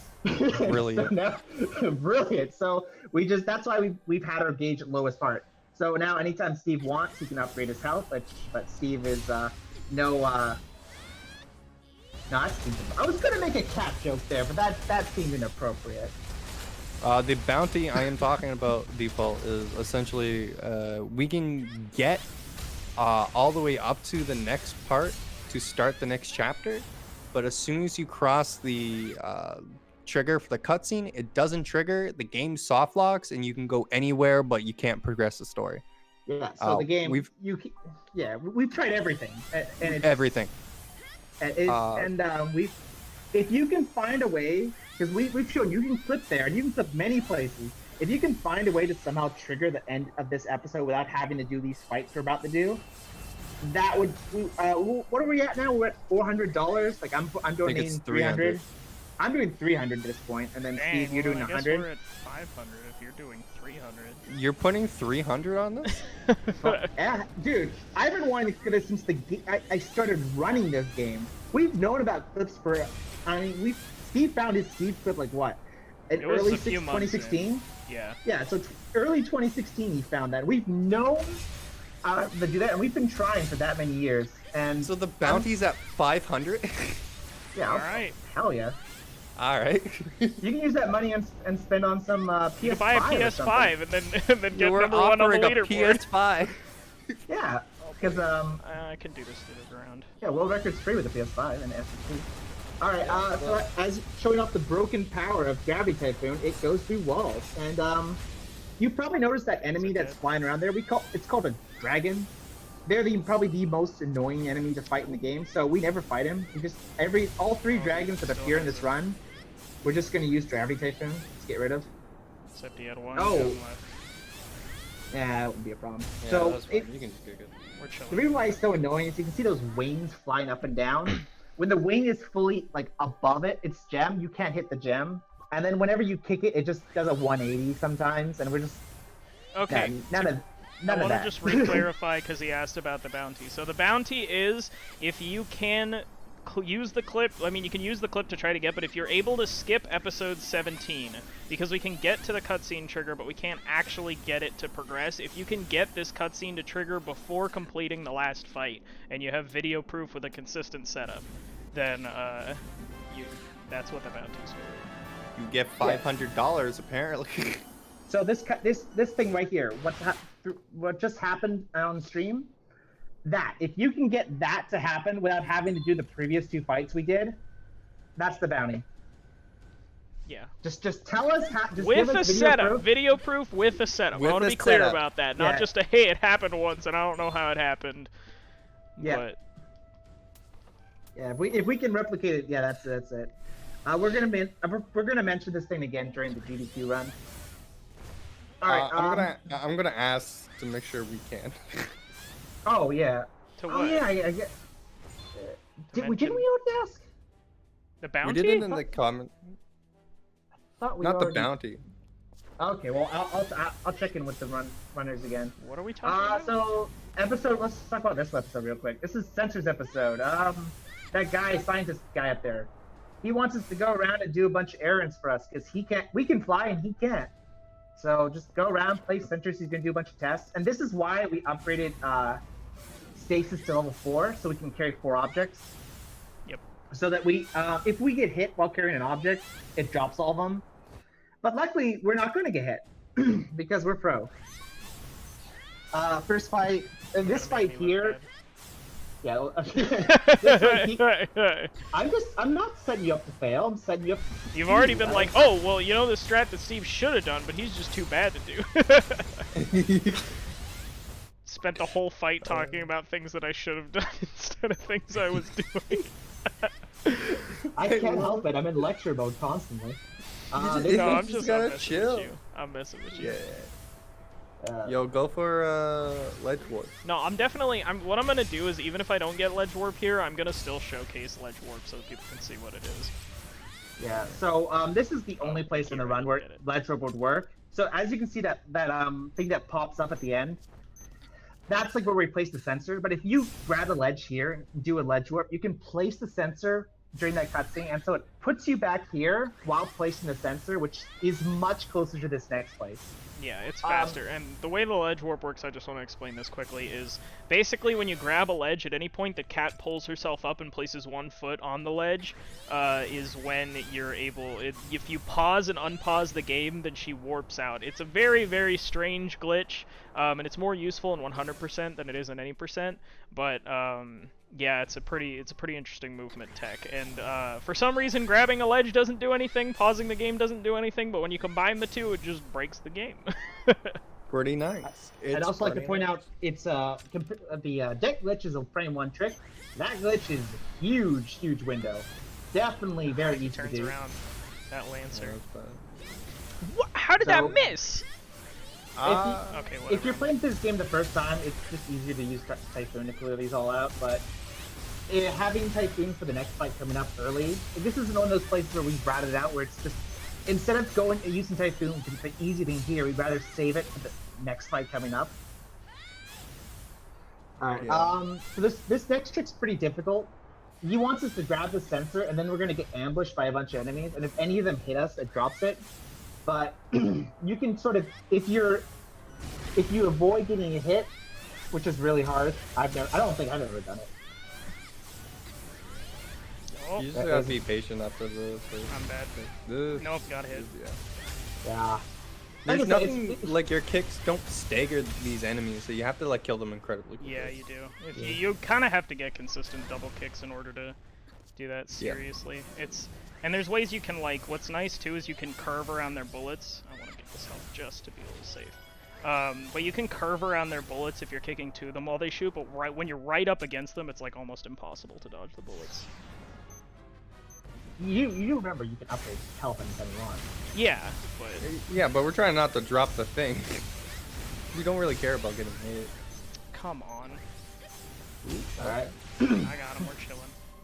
So this fight is pretty cool because all the enemies in the game we get to fight are here. Those spiny things, and it's pretty obvious how they work. You just gotta wait for them to explode and then reveal their weak points.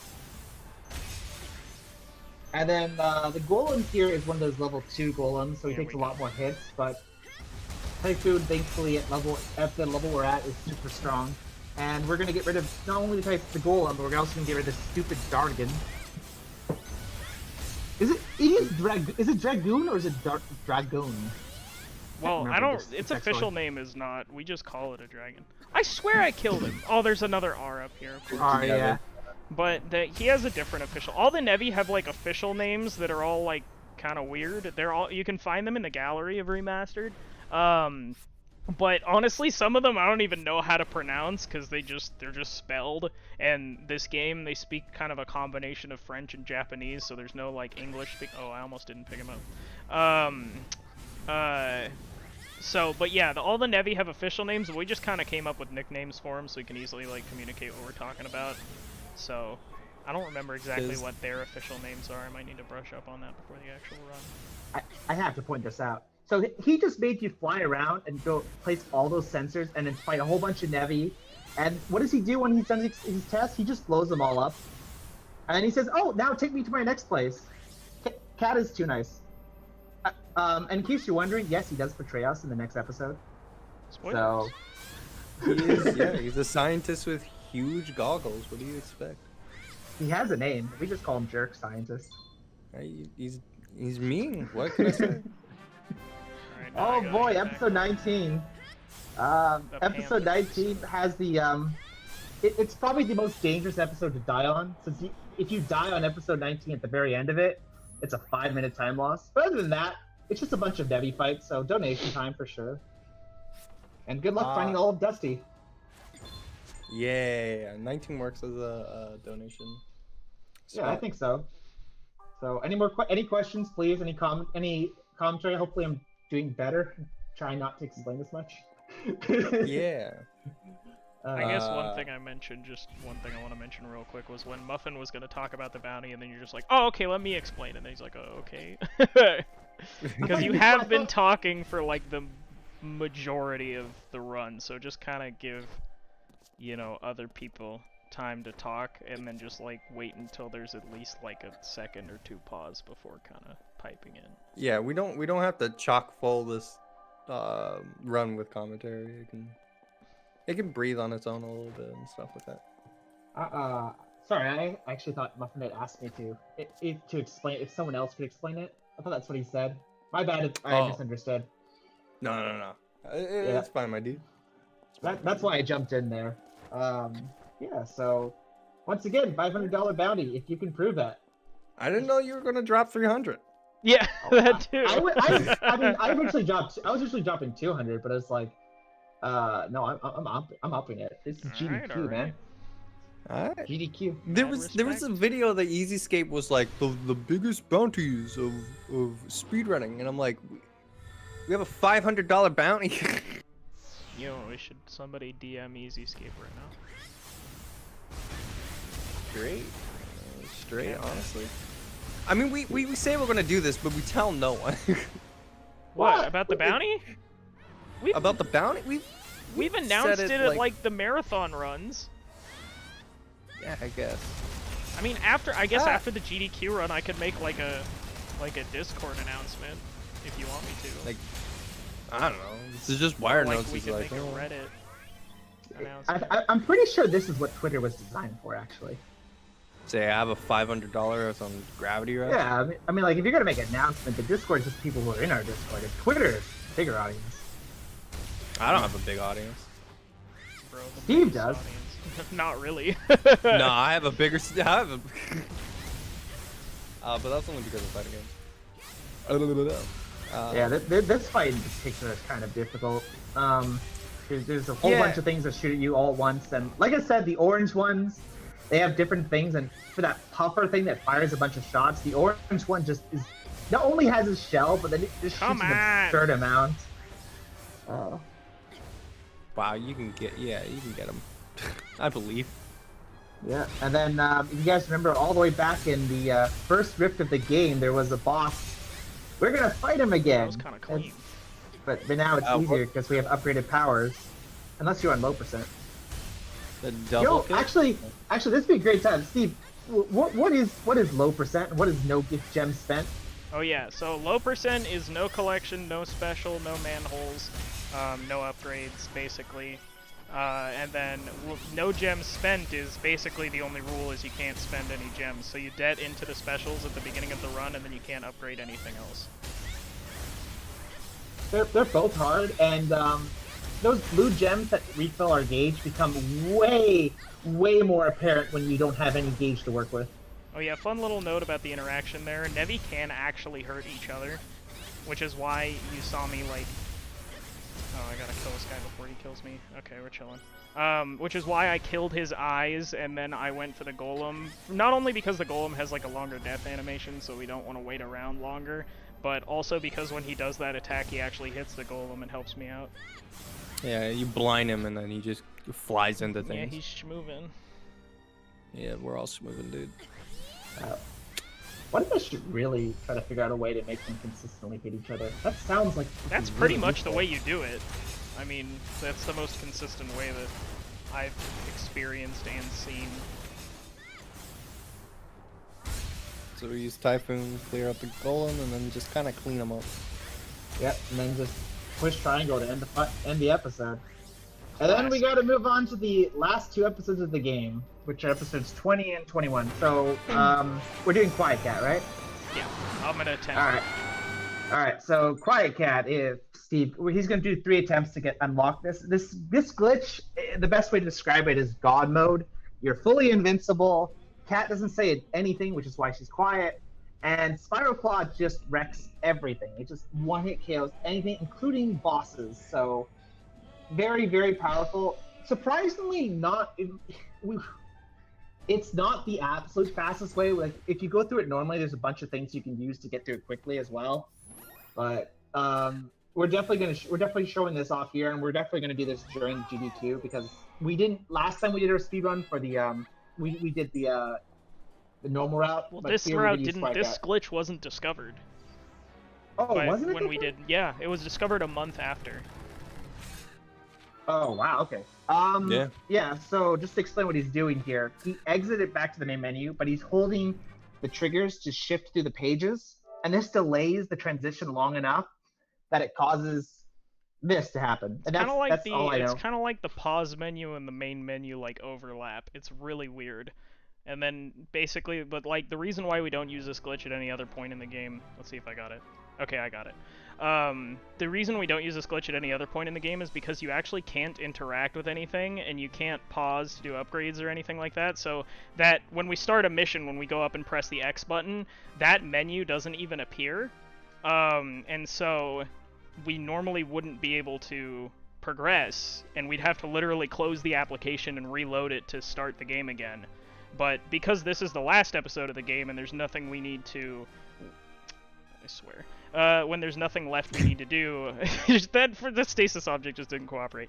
But because there's no menuing we have left to do, we can just do this and then finish the game while we're in this state. And you'll see some interesting ways that this glitch kind of affects the end game. Like low percent is really it's really useful to have this glitch to use because as you can see, he's been hit a few times and nothing's happened to him. It's because you're fully invincible here. And you do lose gravity gauge, like the gauge still does go down, but that's the only non-god mode part of it. Yeah, I mean, you can't be interrupted. There's no, like, you don't get stunned or anything either. Interestingly, you can't do double kicks, so you have to, like, rapid gravity kick with this in this form, which does kind of change the timing a little bit, but it allows the boss fights to be more consistent because you can't die, and also like easier just overall. And it's debatable which version's faster. This probably isn't the most optimal way to do it, but I just wanted to showcase it because I think it's a really cool glitch. Yeah, Right. I don't think Alice or Wired Notes does this. Yeah.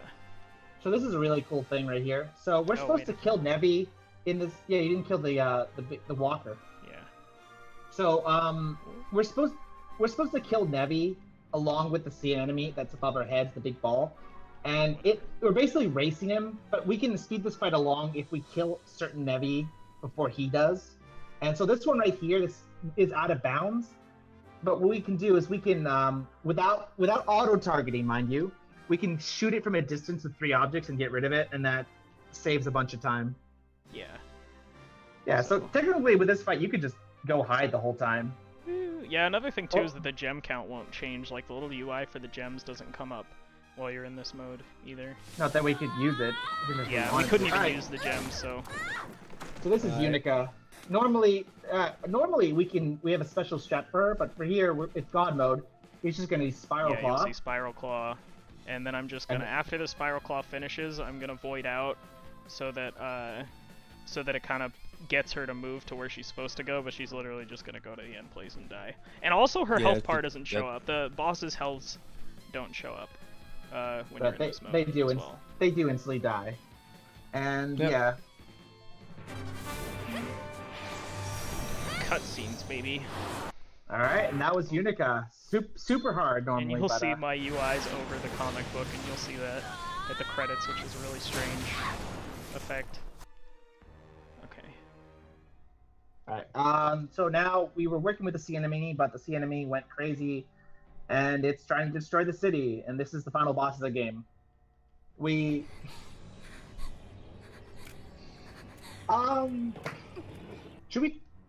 Should we take this time to talk about the sea enemies, like our thoughts on it? There's not really much to describe in terms of action. Sure. All right, so this game, as I said at the beginning, was a launch title for the PS Vita, which meant they kind of rushed it out at the very end. So if you look into the sky, there's a city up there. That's the 5th city. I'm guessing they were planning on having a boss or having another thing after this, but because they needed to rush it out, they turned this into the final boss. Yeah, honestly, I remember when I first beat this game, I finished the sea enemy, and I was like, wait, that's it? Like, it just felt so kind of like, oh, you did this thing, you know, you go all the way down to bottom, you come back, you sleep a little bit, and then you fight the final boss. It just kind of felt like rushed. And I mean, Gravity Rush 2 does a much better job of fleshing out the story. And kind of answering a lot of those questions that we had. As you'll see, Spiral Claw just one-shots that eye right there. But yeah, overall, this game kind of ended really abruptly. Yeah, But as far as the speedrun's concerned, it's perfect. it ends great. In a speedrunner's perspective, this fight ends great. One thing that's unique about this fight right here is that every time he destroys one of these gems, it auto-saves. And I think that's definitely a remnant of a rushed. That's one of the reasons why I think it was rushed by here, because why would you make it auto-save at the end of everything if you weren't confident in the fight? Maybe they thought this boss was really hard, and there's like the whole destruction level and stuff. But they I don't know. Target you. I don't know. So this next thing is an auto-scroller. This is definitely a time to talk about donations, or but anytime you guys want from here to the end, it'd be great to just chime in. These gems here are literally pointless. There's no point in collecting anything. But we're hanging out. That's the most important. Cat's vibing. Oh, yo, hey, can you vibe with the cannon? Can you look at the sky actually?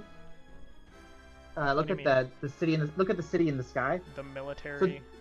Yeah, that's the one I'm talking about. I'm pretty sure that's the one that they would have sent you to if this game continued. And doing that trick we did in episode 17, you can actually just fly straight up there and you can explore it. Yeah. Lots of fun. It's definitely incomplete. There's like textures that don't have collision and collision that doesn't have textures, and so it's pretty interesting. I'd recommend checking it out when you have time. Yeah. I'm surprised at how much it was actually completed. All right. This is actually the weirdest Alright, upcoming we're gonna have the boss. So the first section is going to be me doing 9 gravity kicks to kind of get its health halfway down. Again, you're not going to be able to see the health bar because of the glitch state we're in. But it's going to take 9 kicks, and then we're going to need to like go to Raven, and she's going to kind of disable it.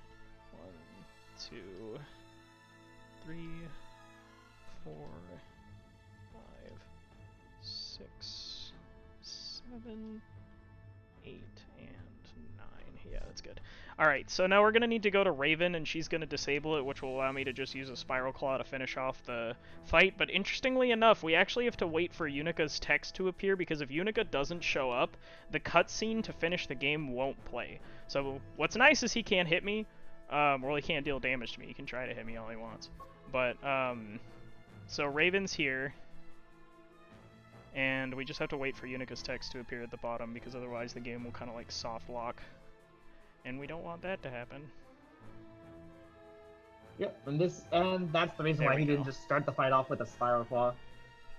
If you guys are looking for and time's about to come up, just for GDQ staff. After this cutscene's good. When he pushes triangle to clear the blue circle, that's it. That's time. And time. And time. Alright. Not bad! Whoa. And the final cutscene played, so we're chilling. I feel that. That's better than my phone. Alright, a 131-34. That's honestly not a bad run! That's a really good run. Especially given that I didn't get any of the deaths at the beginning. And I missed straggler skip and stuff. That was a really solid run. Yep. Alright, well, I guess to talk about the end, shoutouts to all the Gravity Rush community. Shoutouts to everybody that's contributed to this game. Shoutouts to GDQ staff, and most importantly, shoutouts to Jesus, my Lord and Savior. And thank you very much. Yeah, thanks for hanging out. Yeah. This credits song, absolute banger. Luckily, that's not muted. And just a fun little thing here. Because we're in Quiet Cat, the gauge is still appears on the cutscene. Yeah, you'll see. Woo! Our gravity meter's still there. So, because this is GDQ, if you guys have anything, like I know that we said this a lot, but we'd love to hear it.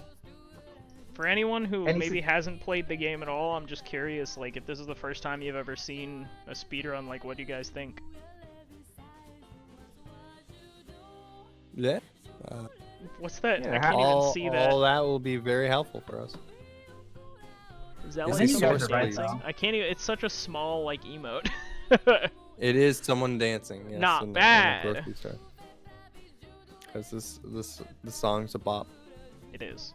Absolute banger. But this yeah. and the PlayJune song. Awesome. Good to hear. An exiting run. We out of here, bro. We out. That's what we do in this run. Yeah, even if you don't end up running this game, it's definitely a lot of fun to play casually. Yeah, it's a ton of fun to play casually. I also think it's fun to watch too, like a speedrun. Casual, dude. This game, if you learn to speedrun this game, and then you watch people play it casually, it's like, ugh, like I can't bear it anymore, man. Why isn't he rapid gravity kick? Yeah, you know, like everybody just fast falls everywhere, and then they like take forever, and they don't know how to RGK, so their kicks take forever. And it's just, man, it's brutal. It's brutal. Why don't you talk about that time when you were at GDQ last year, and you did that donation incentive so everyone would play? Wait, what? You remember you said you'd pay people to try to beat your if they beat your record? In the first, remember the first the first energy race? Oh, no, yeah, first. I did. Yeah. Yeah, you gave people like $5 to beat your. Oh, yeah. Well, I was at. Oh, never mind. Duh. When I was at GDQ, yeah, I did. If you can beat it in under 30 seconds in your first 10 attempts. Yeah, that was super fun. And people, dude, it was so funny. There were even like speedrunners sitting down. They're like, "How do you play this game?" Like, it's definitely its own. It's its own beast. But that was, I mean, that was the big reason why I decided to run the game in the first place. Like, because I just saw how unique the mechanics were, and I was like, honestly, this game looks like it'd be a really cool speedrun. And lo and behold, it was way cooler than I ever thought it would be. Like, it's insane how awesome of a speed game this is. It's one of those things that's like, you watch like a Mario 64 run, probably people played Mario, they understand that the wall kicks are hard, that it's hard to like doing like the jumps and the position. It seems so intuitive. When you play this game, it's just like the controls are really solid, but like the amount you can optimize it, you just don't think about until you've actually got it in your hands. It's like just doing any of the challenges, it's just like wow, like the amount of time difference between just going straight and going slightly off is huge. And another thing, yeah, like I would have people play and do their like attempts. So out of well we had like, was it maybe 30 people I think that tried it over the week probably, and only like I think it was 2 people completed the challenge, or it was like 2 to 3 people. There were very few people that actually got it under 30 seconds, which for any of us runners, any of us serious runners, we could do under 30 seconds first try. Yeah, it definitely is. Like you can get a pretty decent time on just if you just pick up the game and just play through it, even if you don't learn all the super technical strats, you can still get probably around, you're looking maybe like a 2-hour time, or a little bit higher.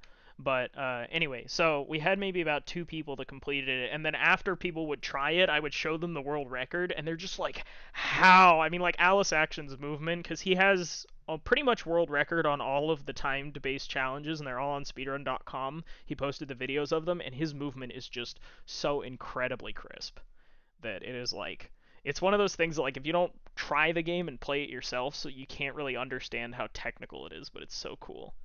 This game is so cool. It's a cool game, and we're happy to have it in GDQ. Yeah, I'm super excited. This is like 5 years in the making, man. So it's huge. It's awesome. Yeah, I think we can walk away with knowing that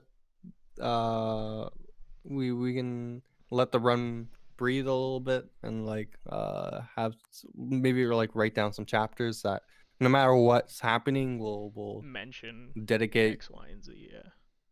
Yeah, we can dedicate some donations to them. More cat puns. Okay, we'll keep that in mind. I'm like try to find the fun a little bit of the run, and then not just because I know this game's super technical, and I know in the beginning, like straight up, I'm gonna be like, I'm sorry, the first like 30 minutes of this run is gonna be us blathering about tech. Yeah, I mean, because that's kind of the end of, well, 30 minutes in is usually around the end of like episode 7 or 8, and so like yeah, there's just so much to the beginning of this game, and then you hit the middle where episode 12, and it's just like a giant break from all the technical stuff. So but sweet, I appreciate everybody coming and watching. It was super duper fun. You know what? Yeah. I honestly think that if I'm giving my feedback, I think story time is actually a lot more interesting during the middle section. Just talking about like how we got to this point. I don't know. For listening to myself, that sounded a lot more interesting than just me blathering on about technical stuff. But it's also, yeah, and it's also one of the things too about we have to realize that there's going to be donations.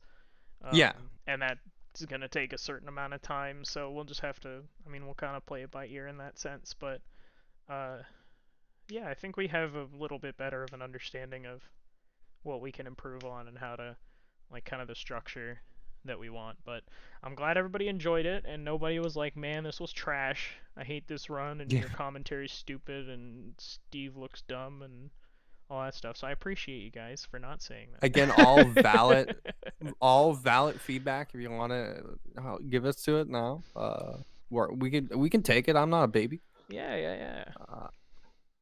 For any of you who maybe watched this run just now for the first time and are at all interested, of course, you know, we can put a link to the Discord. I mean, you can find them under my video, but maybe if Muffin wants to post it in Twitch chat or something. Sure, I can do that. So we would hope if you guys want to join that, and yeah, I guess that's that. Not Yeah, that's another thing I was picking up on.